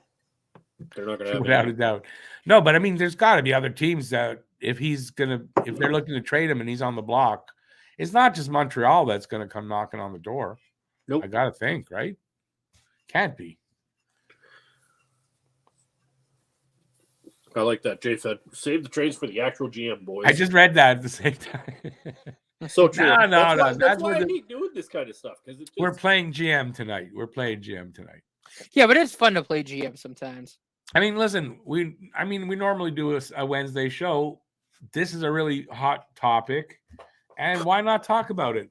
All right. If you do want to move off to anything else to talk about tonight, let's do that now, because I think I'm talked out about Pierre-Luc Dubois now. Wouldn't you guys agree? You guys, you in the chat? So let's move on to you got 20 minutes more? Oh, God, yeah. Pete. Yeah, sure. You're okay for another 10 to 20 minutes? Yeah. Okay, anything you guys wanted to talk about? Because didn't you guys say something? Pete, didn't you say something? You wanted to talk about other things too. No. No? No. Really? No. I was sure you did. Matt, anything you want to, any subjects you want to get into? And you talk guys about in the Brock. chat, anything you want to talk about now other than Pierre-Luc Dubois? Now's the time to hit us up. And for that, I'm going to scroll down to the bottom and we can talk about anything else. Let's see. Even Bob's done with PLD. Yeah, I mean, it's enough. We just did like 90 minutes on this. I think it's enough. I don't think PLD is going to be able to walk through a door in Winnipeg anywhere right now with his head being so big. JFed says if an NHL player rejects a qualifying offer as an RFA, he remains an RFA. That's interesting. I thought qualifying offers you maybe when no, but the only players that you have to give a qualifying offer to are RFAs. No, am I right? You don't have to qualify somebody else. I don't know how that. No, because they're it's free just agents. RFAs. Just RFAs. So then, because I was pretty sure that that's right. But see what I said, though, there might be something that we're not thinking of there. And that's why nobody's talked about it. I'll have to look that up and maybe talk about it tomorrow at the game. Hudson, Mayu, Caulfield, Suzuki, PLD on a power play would be nasty. True. There is $20 million coming off the cap next year. Yep, there is. But I mean, 8's going to Caulfield alone. Couple is going to Harvey Pinard. That's half of it right there. So according to Cap Friendly, during the off season, we're gonna have about 9.6 million in room. With $20 million coming off our cap? Because Carey Price goes back on. Carey Price goes back. Carey goes back on IR. He just goes back on injured, and then before the season starts next season, or right after, just like season starts, he'll go back on LTIR. Right. So that'll give us 10. So think of that wiggle room, right? Then getting Pierre-Luc Dubois, I don't know how they do that. They have to be under the cap on the day that the season starts. That midnight of the first game, they have to be under the cap with Carey Price on the cap. Yeah, so that's right. So they'll have 9 million in space, and that's with Carey Price like on the cap. Unless, there's one unless, I think. First of all, the reason why you don't want anybody on the cap when the season starts or before the season starts is because anybody being injured and having to go to give you cap relief, right? They're injured, they're on LTIR. It limits you in what you're allowed to get in relief from any other players, because that's what, like, if they're 3 million over the cap and they need to use Carey Price's number, anybody say making 7 million gets injured, you can only get 3 million in relief for them. Right. It's a big thing, right? So they got to be under the cap when the season starts. So it's going to limit you in your roster.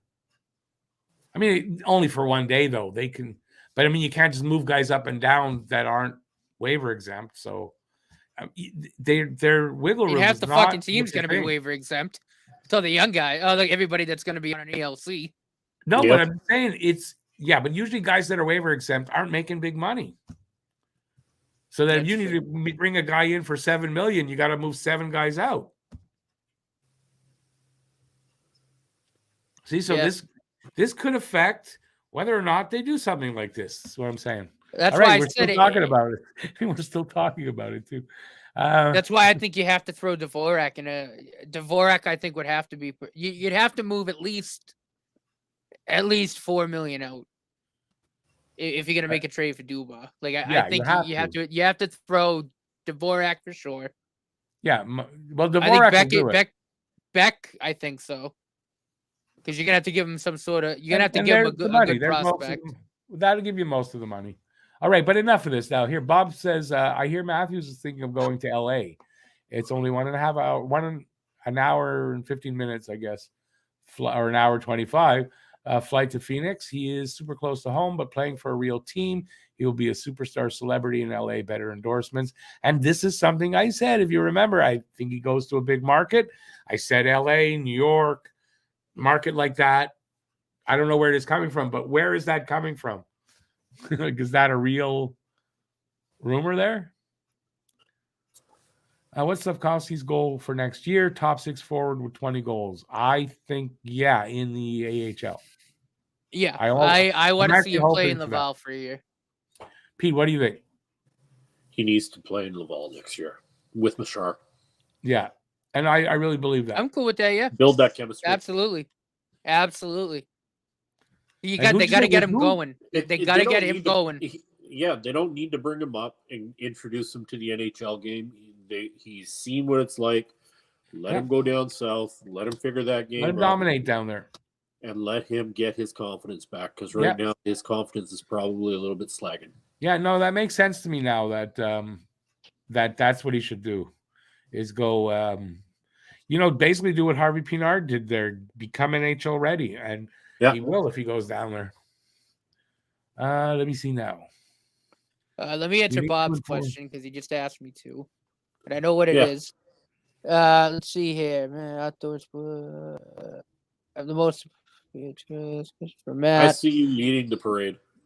If and when the Boston Bruins win the Stanley Cup this year, will you join the parade? Number 1, no. Number 2, I actually found a way to keep them from winning the Stanley Cup, so we're good. And I'm not promoting gambling. Every time I bet on the Bruins since I've been able to bet here, they've lost.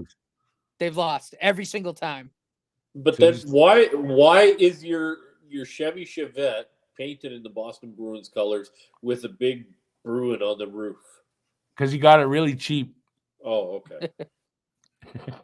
So yeah, I just got to bet the Bruins 4 out of the 7 games in the first round, and they'll be out. But no, I wouldn't go to the parade. Lucas Mate said something about Caulfield. I don't think $9 million is going to Cole. I think Cole's going to. Yeah, that's what I was going to point out. Yeah, no way. There's no way he's going to get more than Suzuki. No way. He might get a little bit more, not much. Not a whole. What's Suzuki at? 8. Suzuki, I think, is at 8 on the dot. 8? I thought it was 8.25. 7.875, something like that.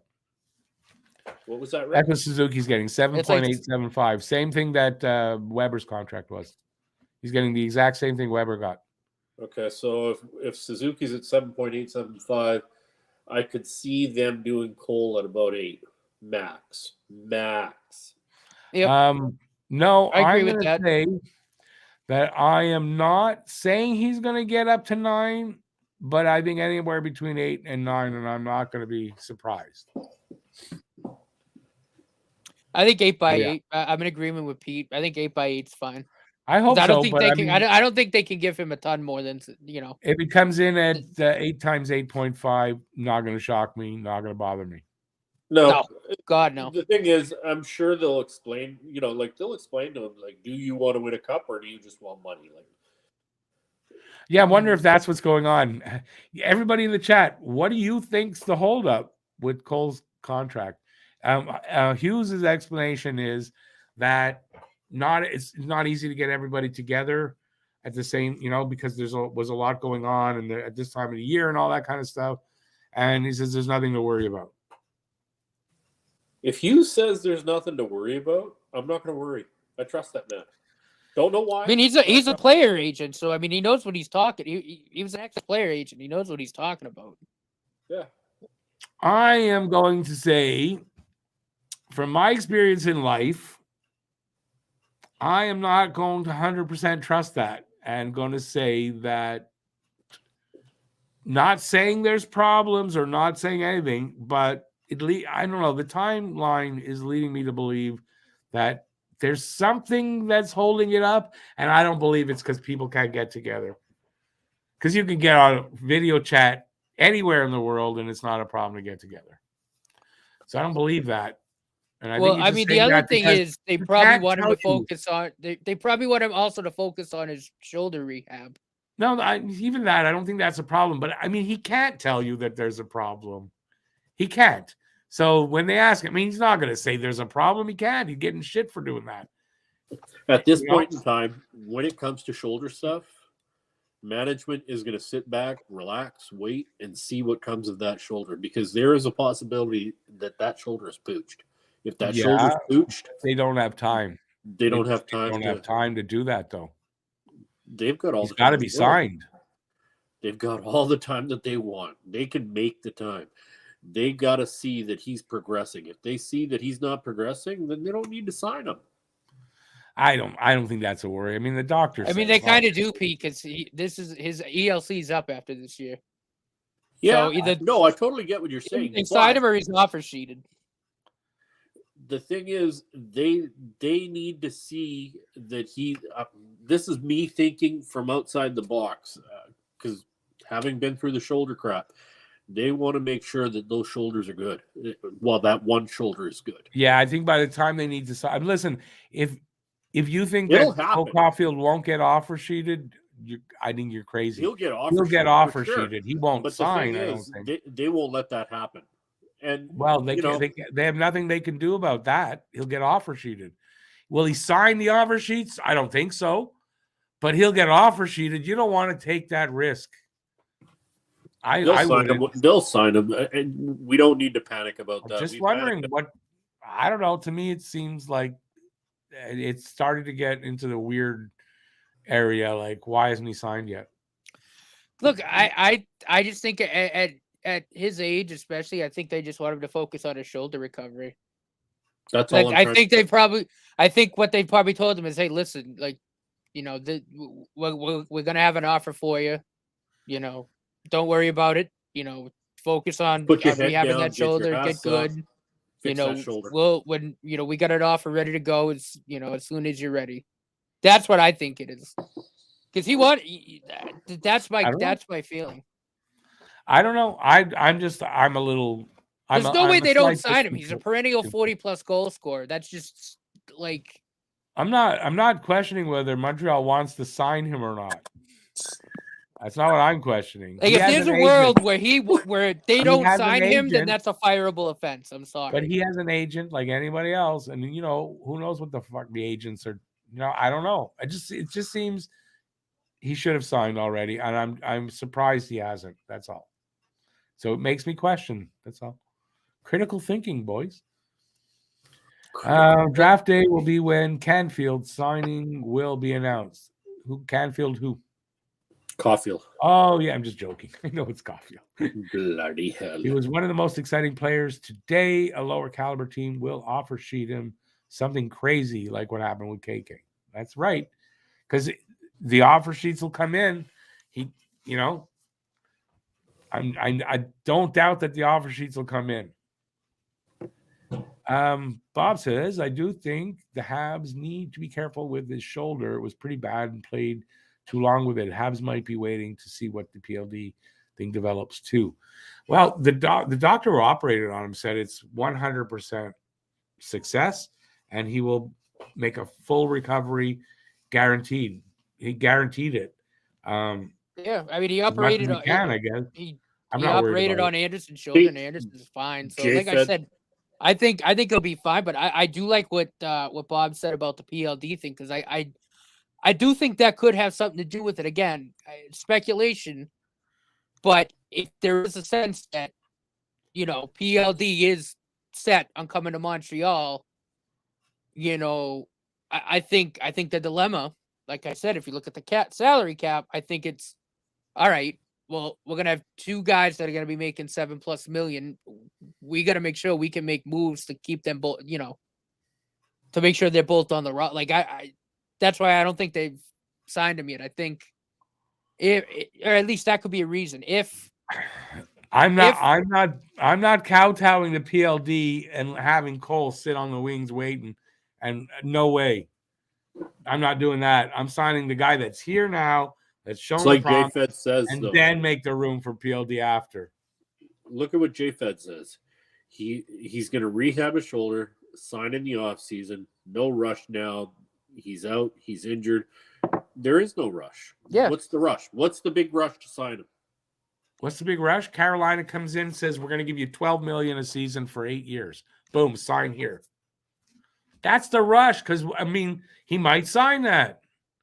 Don't say you're going to laugh and say that could happen. Carolina can't afford to do that. Well, some other team could.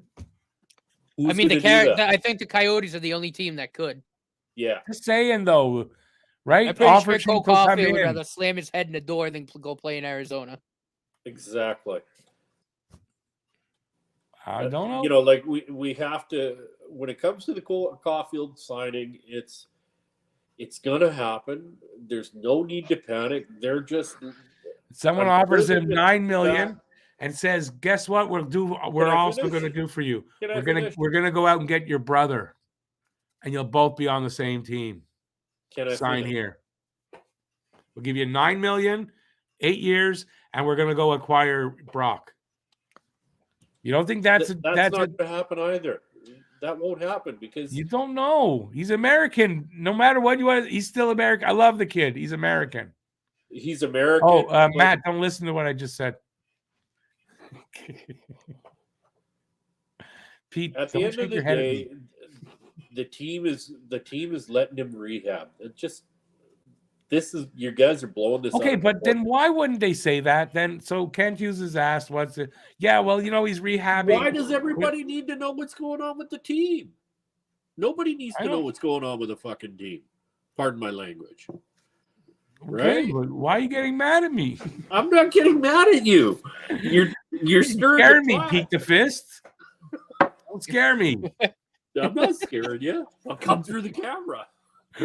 No, but seriously, like he's gonna get signed. We don't need. I'm in no panic at all. I mean, they still have 3 months to bang it out before July. So, I mean, right? There is plenty of time. I know they have time, dude. I know they have time. I'm just saying I wouldn't let it go. Then why are you worried? He's probably already fucking signed. I wouldn't let it go long. That's all. I wouldn't let it go.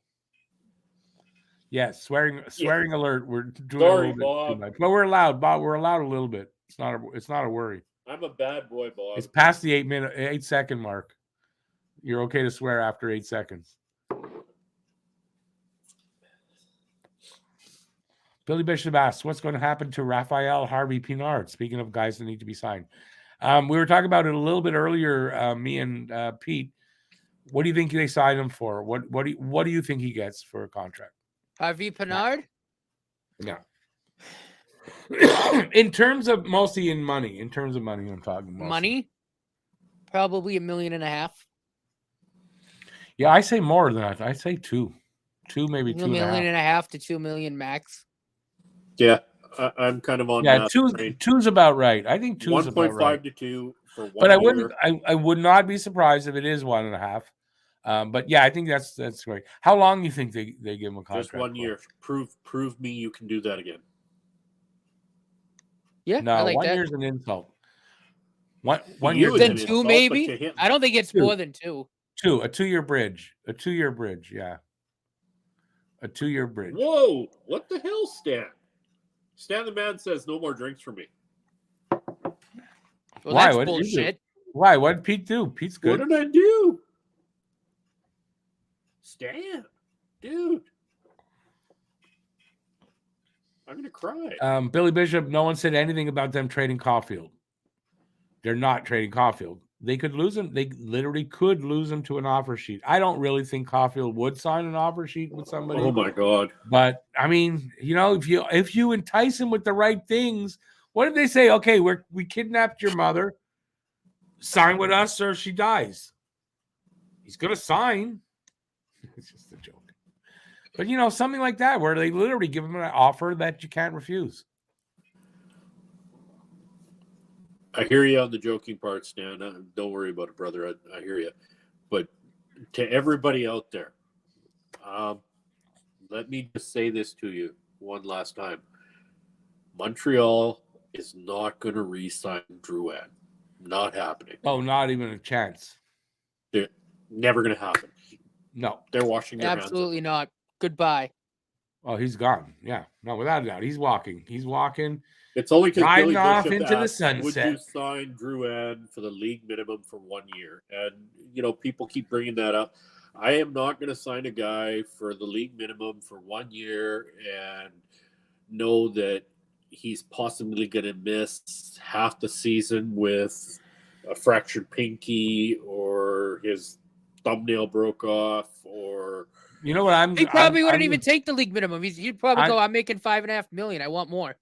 Like, I'm going to say this, though. Goodbye. You took too long. I forgot what I was going to say. Poor Rick. It took too long. Don't get old, guys. Don't get old. Don't get old. Now, Drouin is not. He's not coming back. There's no way. No, he's gone. They're not even. I don't believe they're considering it. Oh, this is what I was going to say. They're not fooled by what you guys that say sign them again are fooled by, and that is this recent good play to get a new contract. They're not fooled by that to say, oh, look, he's playing good now. Let's sign him for 2 years, because then he's going to go right back to the shitter that he was before. It'll be the same thing. No difference. I don't want that guy back. I was watching something today, and they were talking about Drouin, as a matter of fact, when he was with maybe it was his rookie season with Tampa, where he was out on the ice, he got his face caved in or what have you, blah, blah, blah, and he stuck it out and played through the game and whatnot. And he was tough then. He was tough. Don't know what happened physical. To him. He was tough and physical. He's not done. He's done. Something happened to him. You're right. I don't know what it is, but I saw his first, I don't know how long he was in Tampa, but highlights from that period of time. I was like, wow, this kid looks good. Yeah, physical, I was excited when we got him. Fast, energetic, like just great. And I don't know what happened to that guy, because he's never played here. Never. Nope. He's never been on the ice here. Not one game has that player been on the ice here in a Habs uniform. I don't know what happened to him. I remember when that girl gave him a manicure and accidentally cut his pinky fingernail too short. He didn't play that night. Maybe. I'm just thinking of something. It might be in poor taste. I was just thinking of something. Where was he in 2018? Was he here? I believe so. Because I was thinking maybe he's the victim in the Hockey Canada thing. And that's what happened. It's a joke. Come on. It's poor taste, but it's a joke. Rick. It's a joke. I clearly said it's a joke. I clearly said that. Rick. Oh my God. Holy shit. Well, it was nice having the show while we had it. Hey, I said it's a joke. I said it's a joke. Woo. Listen, comedy is about going just over the line and coming back. That's what comedy's about. Yep. And so are lawsuits. Now, if he finds out about this, he'd be just like, I'm suing your white ass. No, because I clarified it by saying it's a joke. I didn't try to say that's real. I get a phone call at work from my mom tomorrow saying that, like, what did you do? Quebecois lawyer sent us a letter. Yeah. I'm going to be like, I'm calling you up and I'd be like, Rick, you son of a bitch. This is not the way I wanted to meet you. Billy Bishop says Lane Hudson in college next year. Yes. Oh, yeah. And will Mailloux play with the Habs to start the season? No. I want him in the Val. No way he's playing. He's not playing with the Habs. I want him in the Val. I don't think he's even going to be in camp. Unless he's approved to play in the NHL, which he's not, he won't even be in camp. So, and he won't get approved for that till he's going to be in camp, and he's not going to be next year. Mailloux's going to be in London. Mailloux's going to be in London next year. I think that's a detriment to him. I do. No, I don't. He's not classing the OHL right now. There's nothing more for him to do. I don't, because he's deficient on the defense a lot. And you know what? A year in London won't hurt him. He's behind in his development. When you look at it that way, I think it'd probably be beneficial. And besides, the AHL hasn't approved him, neither has the NHL. And I personally think they're going to want to delay it, and they're going to be the ones to say, listen, he's staying in London next year. So if they don't approve him for the AHL, he can't go there. Right? And that has not happened yet. So I personally think that is where he's going to end up.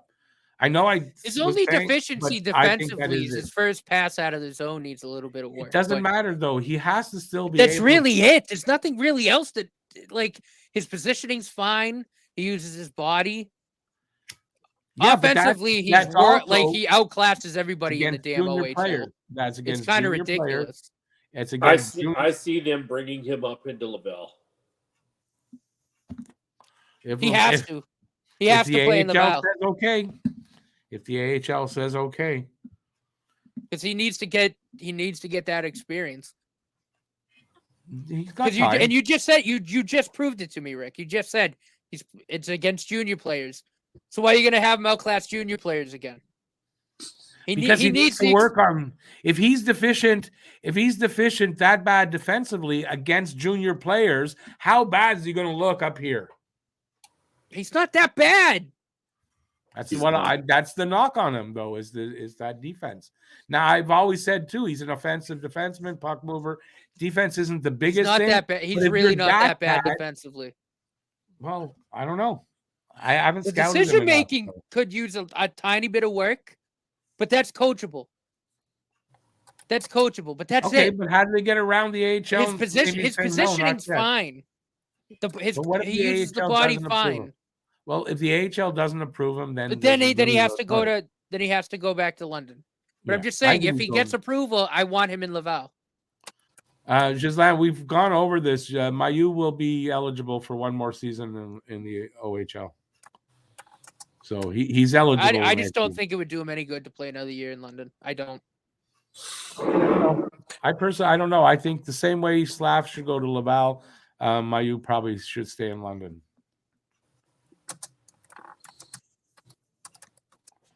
That's what I'm going to say. Anthony's saying Rick's getting canceled by the softballs in chat. Yeah, stop throwing me softballs. It's your fault. Yeah. Am I dreaming, Randy? Dreaming about what, dude? I'm honestly curious. Like, I'd love to have a conversation. Seriously. Well, we got like 5 more minutes. That's all we got here. So, yeah. Who is going to surprise people next year? I wanted to say Slav, but you guys are saying he'll be in Laval. I mean, listen, if Slav's not in Laval, Sean Farrell.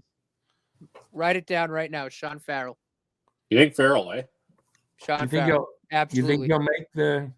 I think so. Absolutely. I mean, there's possibilities. I could say Joshua Raw, and I think he'll be here too. I think that's another good pick. I like that. Yeah. I think if you're looking at 2 young guys, I think that's 2 young guys that you could look at and say they got a good shot to make an impact here. Because next season, I'll backtrack. This season we had a group of 5 rookie defensemen. We're not going to have 5 rookie defensemen on again. What we're going to have though is anywhere from 2 to 4 rookies playing regularly up front. I think. As they develop them. So I think, Farrell, Roy, Beck is a possibility if he doesn't get traded, and Meshar. But I don't know if Meshar is going to make the jump. He didn't have a great OHL season, so I don't know if he'll make the jump right away to the NHL. Anybody got any other ideas? Anybody you guys out there think? Pete, Matt, you add to that? Pete, you didn't add anybody. Sorry, I'm talking to Bob at the moment. There's a little. I mean, the only other name that pops into my head is Riley. The only other name that pops into my head is Riley Kidney, but I don't know. I think Riley Kidney maybe spends another season probably in the OHL or the Q. I mean, but I really think that Joshua Roy, his game is a 200-foot game. He's got that 200-foot game. Yeah, it's kind of it's becoming a mature kind of game. I think he has a shot to stick after the training camp. I think he'd be a power penalty kill specialist. I think he can be. Joshua Waugh is a much better Philip Deneau. Yeah, I like Well, that. potentially. Listen, That's how I feel about it. That's how I potentially. feel about it. But yeah, he's a guy that could be that. Yeah, Well, it's I think proven that you're he right. can score the puck. A Phil Deneau that'll put up 70 points, maybe.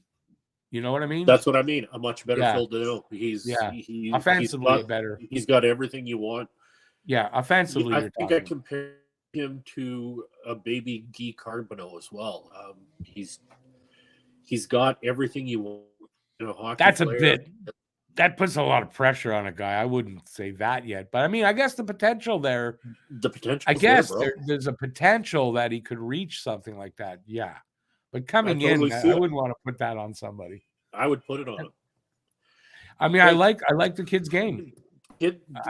Kids today need to have, like, what was I was watching something on Knuckles today, and the guy was saying he trains Cole Caulfield, and he trains Zegras and a few other kids, and he was saying that a lot of the players that are coming in don't have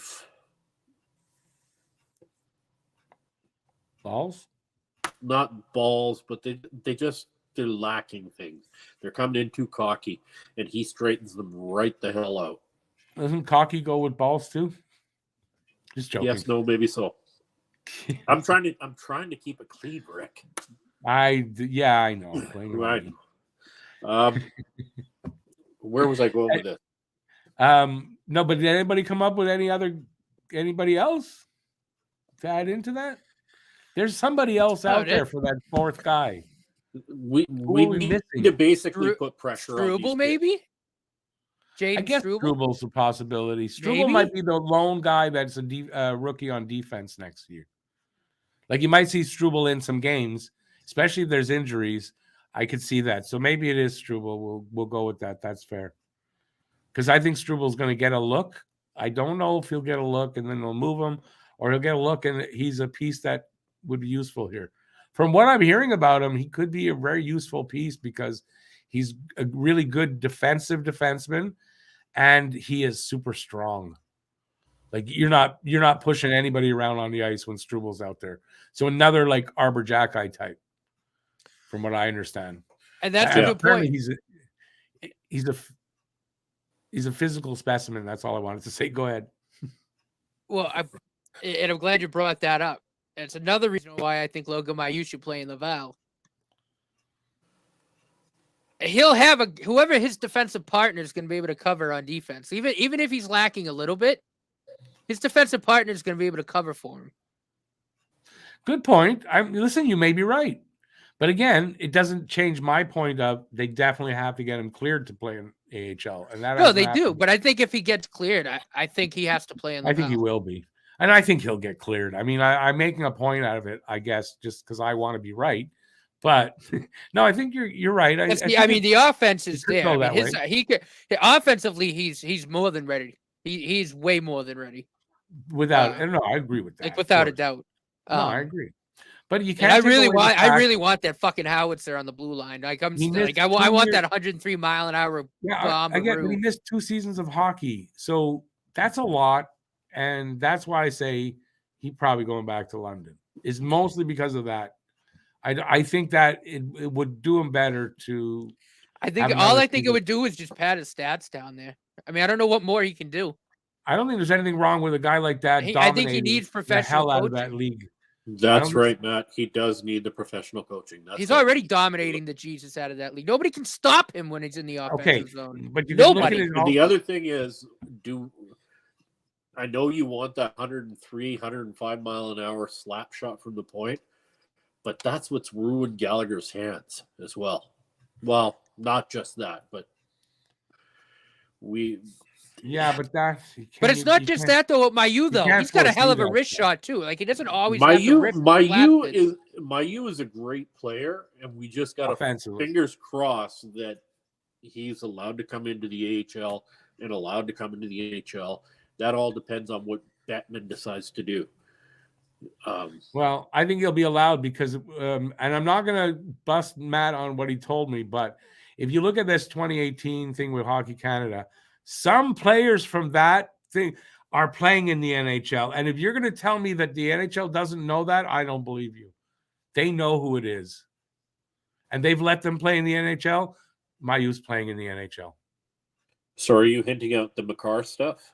Is that what you're getting at? I'm not pointing a finger at anybody. But yeah, I mean, if, say, Cale Makar is one of those people, I don't think I believe he, in my mind, he's part of that group. So he's part of that group that they're looking at. I don't know if he's part of that group that did it.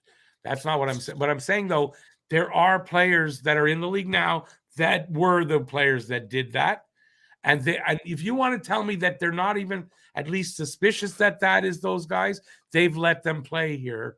Exactly. Mayu's done everything he needs to do to rehabilitate. They're He's letting done him play. everything. They're letting he's him good play. to go. So, enough with the red lights. They're letting him play. I'm not worried about his life. He'll play whenever he's ready to come up. And that's part of the reason why Count Chocolate's got to go. Who? Bettman. Doesn't he? Don't you guys think he looks like Count Chocula? Oh yeah. He's a blood-sucking vampire. You put him in a brown suit, you dye that gray hair, And he first thing he says is, "I want to suck your blood." Right? With that twitching face. Yeah. I'm gonna suck your blood. Gary Bettman's going to be the commissioner till the day he dies. No, he's not. Till the day he dies, this No! guy's going to be the commissioner. I hate it, but I mean, and he could live a long time if he's a vampire. I say no. Billy Bishop, I'm not saying I don't know. I don't know anything. Anything. Anyways, the thing I heard is not a confirmed thing, so I'm not going to say somebody's name. I have no idea. Billy, it is. You want to get sued, boy? The That's Drake a good way to do Batherson it. thing. It's just because everybody on that team got banned from playing for Team Canada. Yeah. No, Batherson's name's been mentioned before in the thing, but it's because he was on that team. Everybody that's on the team is now being investigated. I don't know who it is or who the players were. It's best to not even touch this with a 10-foot pole and not mention names because that's the last thing you would associate yourself with. Well, I mean, their names have been mentioned, so that name's been mentioned. I'm not saying any of these guys. I don't know who the hell it is. I have no idea. What I'm saying is whoever it is playing in the NHL. Yeah. And I really don't believe the NHL knew nothing about any of it. Well, they know. They know that shit. Billy Bishop. Trade Jake Evans. No possibility. Why not, Matt? I'll cry for a little bit. Why? No, well, because of Michigan State. What is it? Notre Dame. Was he? Notre Dame. That's it. Notre Dame. Is that and the only reason? Because yeah, he loves Notre Dame players. He's a big Notre Dame fan, and Jake Evans was in Notre Dame. I sent you guys that cameo that I got for my birthday too from him. Right, that's right. Well, you didn't send it to me, mother bleeper. I'll send it to you. My buddy, my buddy Cam, that's usually in here. Him and a couple of my other buddies got it and sent it to me. It's pretty. I'll send it to you, Pete. You gotta think if they acquire Dubois. I mean, Evans got. But then Dvorak's gone. Was the third line center, which brings me. I was going to address what Ghislaine said. Okay, but say Beck doesn't go. Suzuki, Doc, Evans. I think you can put Dvorak in a package for Dubois. Okay, but say Beck is not moved in the Dubois, then what? Beck's your guy. Evans going to lose his spot, I think. So I think Evans. I think that's a few years away, though. Okay, Evans Bob. could be traded. I like Evans. It's not because I want to see him go, but I think Evans. I mean, he's not an untouchable. Don't even try to. I love Evans. I love his heart. I love what he stands up for. But at the end of the day, he's very movable. He's very, very movable. Yeah, he's the next hit to the head could be it for him. Why are you guys conspiring about with sending me? I just have a special place in my heart for him. That's all.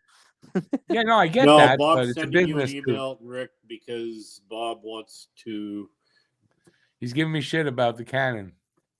Well, there's that too. But Bob Cannon and I are going to meet in Vancouver next month. So so you're You're gonna send me pictures of the after Oh, yes. after the loving. Yes. I will send you a blow up hole.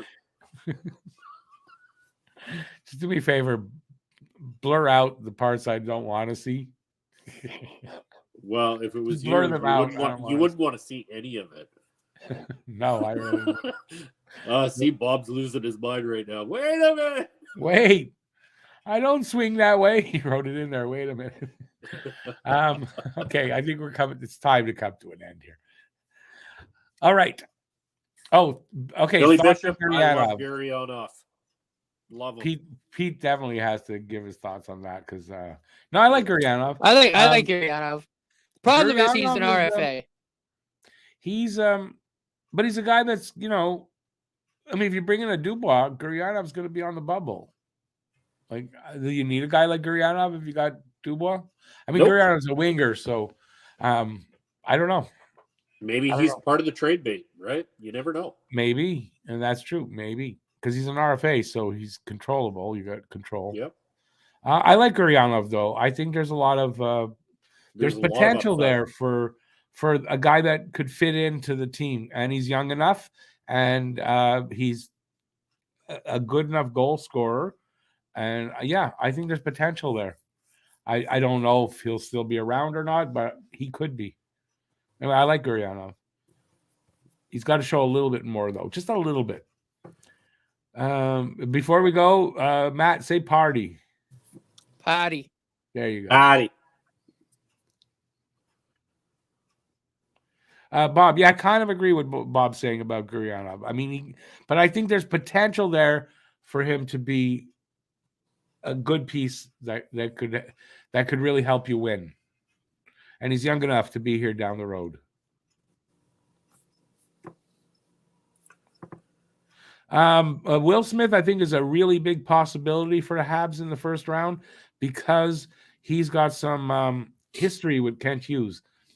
Kent Hughes knows him, has coached him, and if he's a character guy, Kent Hughes knows that, and that's the kind of guys they're looking for. And I think Will Smith is a possibility as a first pick. Yeah.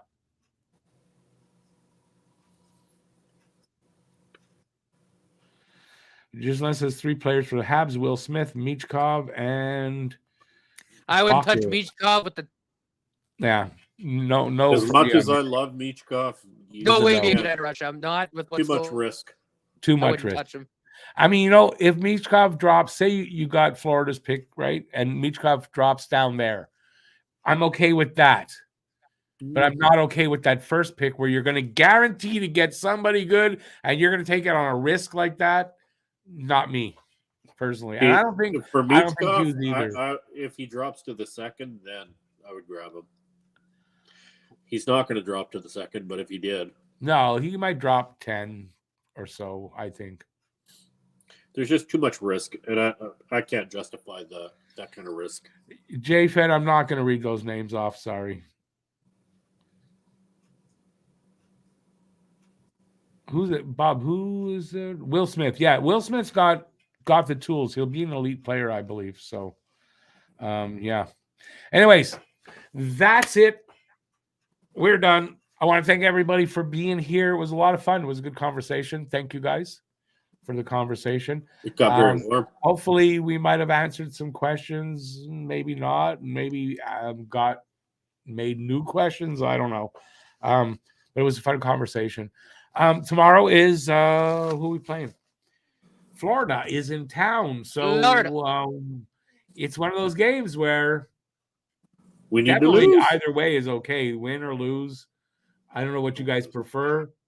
I kind of prefer. Now I think I prefer Florida to win tomorrow. What do you guys think? I want. They're Florida distracted. To win. I want dick Florida pics. to win. It's dick pics. That's what they're looking at. All right, so that's it then.